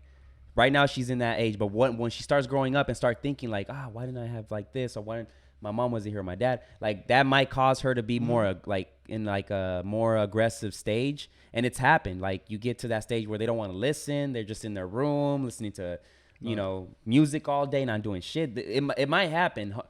Hopefully it doesn't, but like it just really depends. Like that's why I try to be there for my sister at all times. She gave me a call today. She was like, "Oh, can we go skating on Friday?" I cannot say no to that shit. Right. Like it doesn't matter what I have. I'm canceling it. I'm going. Right. You know what I'm saying? And that's so, the thing too. Like you're kind of like, you would say you're like a father figure to her. I wouldn't say a father figure. I want her to look at me as like the big bro. Like I learned a lot. And that's big time, because like sometimes everybody who has a big bro. Like I've had my older brothers, they were on their own shit, so they never really like took me a lot of places. But I had like older people, like I had my sister's boyfriend who passed away. He became her husband and everything, but he was like my big bro, like taking me for the rides and shit. And as a young person, it's always cool to just have either someone there to take exactly. you to do shit. When you get stuck at the house all day, like that shit sucks. Somebody you look up to, like damn, like he was like one of my role models and shit. So that's like what I try to be with my brothers and shit. Like my fucking brother. And it's different than a father figure, like you said, because as like I wasn't always just calling my mom and dad, telling them my shit that I had going on, But Marty, I would tell Marty, hey man, this is what I got going on, and he'll give me some real ass shit. I couldn't talk to my parents about this. So it's always good just that when you're growing up in teenage years or even young years, just to have people outside your parents, because you can't always keep it 100 with your parents. Yeah, exactly. So like with my brothers, I always giving them like, advice and shit, like just to keep going, keep staying motivated, look for something you're passionate about, turn that shit into a career. And like, it just keeps going and going. Like it's just having that. And one thing I've learned as I've gotten older though, is that as a son, keeping it real with your parents is probably the best fucking thing you can do. Because I used to always be paranoid, scared about shit. But here's the thing. Like scared of judgment. But now I'll tell them straight up exactly what I do, everything. And sometimes their mind is fucking blown, but it's like that teaches them to be better parents too. Right, you know what I'm saying? Because so you're blessed with honest. excellent parents, bro. Like I feel like you have some excellent parents. Some parents understand. So imagine if you tell what you do, or I smoked weed or this and that, and then that turns in like, oh, let's take you to juvenile or whatever. Like, like that just goes downhill, because not all the parents are going to understand. Yeah, there's some parents in your case, out there you got lucky, bro. Like that's tight, because at the end of the day, you tell them everything and they're like, they know what it is. You know what I'm saying? So it's like. But yeah, I guess so. I just think it's better to always. Not all parents are like that. Be honest though, because that it's sucks, good, bro. Lying to your parents. But you know what sucks though? This is what sucks, because I've seen it. Like when you do keep it 100 with your parents, when you're trying to be honest, but then when Sometimes it hurts their feelings bro, too. but there's sometimes sucks. where as They a didn't parent, expect it, hey, like, but there's oh, parents shit. so that they go too hard, bro. They're like, you gotta, as a parent, you do have to hold your kids accountable and discipline them, but don't sever that relationship. Like if your kid comes to you with some serious shit, first thing first, value that they just came up to you with some serious Exactly. ass shit, and then take the right steps, but don't like just completely flip, because the next time something happens, they ain't gonna come to you. Exactly. That's why I think I had to learn that the hard way with my brother. He would tell me some shit, some dumb shit, and I'm over here, bro, like, you dumb, bro? Like, come on, man. Right. Like, you know what I'm saying? Instead of me being like, damn, bro. Like, It's the same way it as a happens, dad, bro, bro. but let's see what we can do to, fix this shit. You know Having what a I'm saying? 5-year-old, a 4-year-old son, it's the same thing. Like when they do something and you just snap at them, and it's like, dude, that's not always the best thing, because now they're afraid Exactly. of you. They don't want to. It's like a dog. Sometimes, like when you snap at them and then they did some shit, it's like it was probably your fault that they did that shit or something. Like Exactly. And they don't know, bro. They're like, why? Like, they're just like, why are you telling me? And if you tell them, like, because I've seen, like, heard it, bro. Like, parents are like, oh, like my grandma the other day was telling my sister, like, she couldn't find her sandal. Oh, look good. Are you stupid? Like, look, like, look over here. Look. so now and, that might. And I was like, Grandma, you need to stop. Like, nah, that because she's a girl, and like, what is she doing? Like, she ain't doing no harm to anybody. Like, that might have, like, she might think deep down, like, oh, I'm really stupid. No, you know what I'm saying? You never know. So it's like I told her, and like then my grandpa told him, like, nah, you need to stop because you just You got a can't. mosquito, nigga. I do. This nigga. Damn, bro, these damn mosquitoes. Yeah, I bro. can't The sleep, whole dog. goddamn podcast, they've been bugging. We have to fix that shit next time. But yeah, you never know what's going through their mind if they like, oh, now I'm fucking stupid. So like, they'll think that shit and they'll just Yeah, roll that's why with it. it's You don't know the impact that it has. So I guess the lesson out of that is be good parents, motherfuckers. Real for real. Just be Go read real, some bro. It's parenting just like books or we've something. been talking about value all day, and it's the same thing with that. Like, have value as a parent to your kid. Like, don't just be there to be like pointing shit out all the time. Oh, you don't ever do shit right, and this and that. So I think this has to be probably one of the coolest ass feelings is like let's say your son, he's older already. He's probably in his 18s, and he's like, Dad, let's go to this NBA game, like Thunder game or whatever. He chooses you over his friends. Right. Sometimes they'll go with his Dude, friends. so- But I so feel like that's got to be it's tight crazy you as say hell. that. It's so crazy you say that, because so the other day I was at work and a customer came in and everyone was busy, so I grabbed this tablet and I'm like, what brings you in today? And then they're, I just want to pay a bill. And it's like this son who's probably about 25 years old, his dad's probably like 55 years old, and like, bro, they're both wearing like matching like hats to some NBA team, and he's like, Dad, did you hear about so and so like this? And the dad's like, no. And they're like looking on the phone, and man, that's crazy. And like they're like talking about sports like passionately with each other. And then like I just thought to myself, like, you know what, my dad never was into sports, and like my passions and my loves are way different than my dad. So my dad always thinks I'm just on some bullshit, but it was, I just thought, damn, like how cool would it be to share like that type of passion with like Exactly. your son? Because even as a just outsider, I saw this father and son. I'm like, dude, this is kind of dope. Like, Yeah, that's crazy. I feel like Bro, as a parent, you made it. Like when if I you work with my dad, I can see it that he's happy, bro. Like I'm happy too, but carpentry's really not my shit. But when I'm with him, that makes me want to do it because I see that he's happy. Like he's like, But I feel like my son is over here fucking putting in work with me. Like you could find something that like no, and I mean I still like it, but that's one of the things that I love about working with him is that when we pull up to a job site or something like that, people are like, damn, that's tight. Like that's your son. Like yeah, me I as a always thought parent. stuff like that was cool. Like when you see father and son businesses and things like that. Yeah. Like, that's why I think it's cool watching my younger brothers. They got their business together, and watching my two brothers be out there grinding. Like, it's Yeah, dope. that's tight. I feel like as a parent, like you made shout it, out to bro. Ryan, man. Shout out to Shout out to Crazy Ass Ryan. He probably on the streets right now. Hustling and shit. Yeah, no. When I say that, bro, they accidentally left some. Oh, shit. They Yeah. accidentally left some edibles in the fridge, and That shit is hilarious. my dad grabbed them. I'm midnight snacking. My dad was midnight snacking. So they homeless right now? No, Shit. bro. Hey, they probably just laying low right now, letting my dad cool down. Yeah, I feel them on that, but They're on the computer looking at Brookwood applications. and Brookwood shit. Apartments. Hey, bro, you know she done got rough when your ass ended up at Brookwood. shit.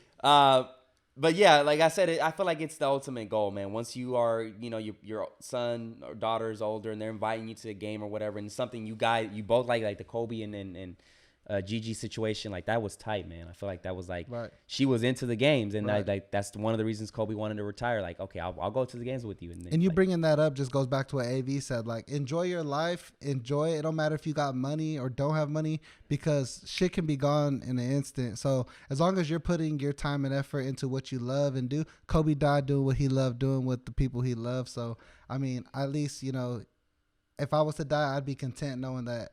yeah. Yeah. That's what the AV says too, and it goes back to like, as if he dies today, he died doing something he loved. Bro, died taking, dude, I died helping, died chasing the Even though I was passions with my broke as kids. fuck, I was Yeah, doing somebody everything I loved. kills me over there while I'm leaving. Bro, so look, so if I would have got blasted, right? We talked about my Aaron story, Reapon. Imagine if I would have got blasted. That would have been fucked up. That means I didn't die doing what the fuck I Yeah, love. That'd have would've been a bad. bitch. That's probably one of the reasons why you were like, "Fuck this." Dude, that's shit. why I Yeah, said that's like, crazy. Because think about that. That was when I said I need a career change, because I'm over here knocking on doors trying to repo shit For $12. and for $12 a fucking hour, chasing these little bullshit bonuses. Like, think about that, bro. If I would have died doing that, that would have fucking would've been. sucked. Like, if I get run over right there, I'm like, fuck it. At least I died doing a podcast, something I enjoy and fucking Like, love. if you're gonna risk your time or do anything, man, do shit you love, man. Do Hell shit yeah. you love. Damn, brother, we out here. We've been out here for an hour and 40 fucking minutes. That's dope. Hey, Jay Paulo still has that record, huh? Hey, we made up for the 2 hours that we wasted. For real, bro. Like it just went kept going. It got it better and better and shit. But we're gonna wrap it out. I think Jay Paulo's is still gonna have the record. I think his shit is That's an fine hour with and me. 46. And he's an OG, so I ain't trying to take that record from him. No, it was Jay. Jay Paul was the OG too, but I think you're thinking Jay Poe. No, not Jay Poe. It's not Jay Paulo. Poe? Oh, all The right. one with the fucking hat. Oh, no. I mean, hey, bro, respect to you, too. You probably an OG, too. But I thought you said bro. Jay He's Poe. OG in graphic design. That nigga cold with it. So he still has a record and shit. But man, He's just a fucking hippie. He doesn't come out. for real, he's the meme god, the Facebook god. But I mean, I think that's it, man. We covered everything, man. Shit, Hell yeah. it made up for it, bro. It made was up for dope. it. I just gotta make sure I fucking save this shit. Hopefully, bro. Because you Shit. know what? I'm going to Stillwater. And if it happens, bro, trust me, I go to Stillwater's and I'll fucking Nah, bro, pay we'll you just lunch. do a webcast. We'll just do a webcast. It wasn't meant to be. On me, at that point, it's like not meant to be. But fuck it, man. We're gonna wrap this shit up, man. Appreciate you coming for the No doubt. I appreciate second y'all. time, but it feels like it was a third time because we did it three times. man. But You know what? AV behind the cameras, you know what I'm saying, out here clutching Thanks and for all the clutching. support with everything else too, bro. Yesterday you went to Yeah, the you gave us some good concert, insight. Yeah, man, bro. I always here's the deal. Like anytime you got friends, if you're gonna support them, bro, if you have the time, always just, bro, it means a lot to people when you support them. So It's shit crazy, man. Like you necessarily didn't fuck with that type of music. I don't fuck with the type of music AV doesn't, but we know when we see talent, we know. Exactly. You know what I'm saying? So like that's one of the things that we're big on. That's is, what I like telling supporting. people, for example. So if you're an artist, if you're a musician, or if you're just whatever you're doing, AV been posting a lot about the band, Padrino, that he's been, I post a messing lot with. too. You I guys been share it. posting I a share lot. it. I don't listen to that music, but I've seen the videos on Snapchat. I'm hearing this shit. I said, fuck it, bro. I'm trying to go see these dudes. And that's just advertisement for you. You know what I'm saying? So sometimes you got to shove it down people's throat for them to listen. That's crazy. And- Yeah, that's And it worked, exactly bro. what it is. Like, I bought tickets for me, we went, and it was dope. Yeah, I mean, it was cool, man. I feel like it goes back to like you know what talent when you see it, so like Exactly. supporting them is something like, and when I say I don't fuck with it, that the music genre doesn't mean like yuck. Like I got getting used to it. I know all their songs and shit. It's not what you play in your And car, I can though. Like, right, and I can drink a beer and jam to that shit, so Right. it's like tight. It's tight, something different. We got out of our comfort zone. Yeah. We wasn't fucking with these rappers, like AV would say. bro. Hey, bro! It's time to just go full blown, like bandas and stuff like that, because the I'm gonna rappers. start tucking my shirt in and buy some ostrich Sombreros boots. and shit. I know, some bro. boots. That's how I felt yesterday, bro. I threw on some Stingrays and a belt, and I said, "Damn, bro, I ain't looked this Mexican in a minute." I'm used to Jordans and shit, but you know Real what? We shit. doing it tonight. Yeah, hell yeah. But shit, let's wrap this shit up, man. Once again, brother, thank you for coming. AV behind the camera, Andy for pulling up mid podcast. You need to get him on here. Shit. Yeah, we might. But let's wrap this shit up, man. We are fucking out. Peace. Dude.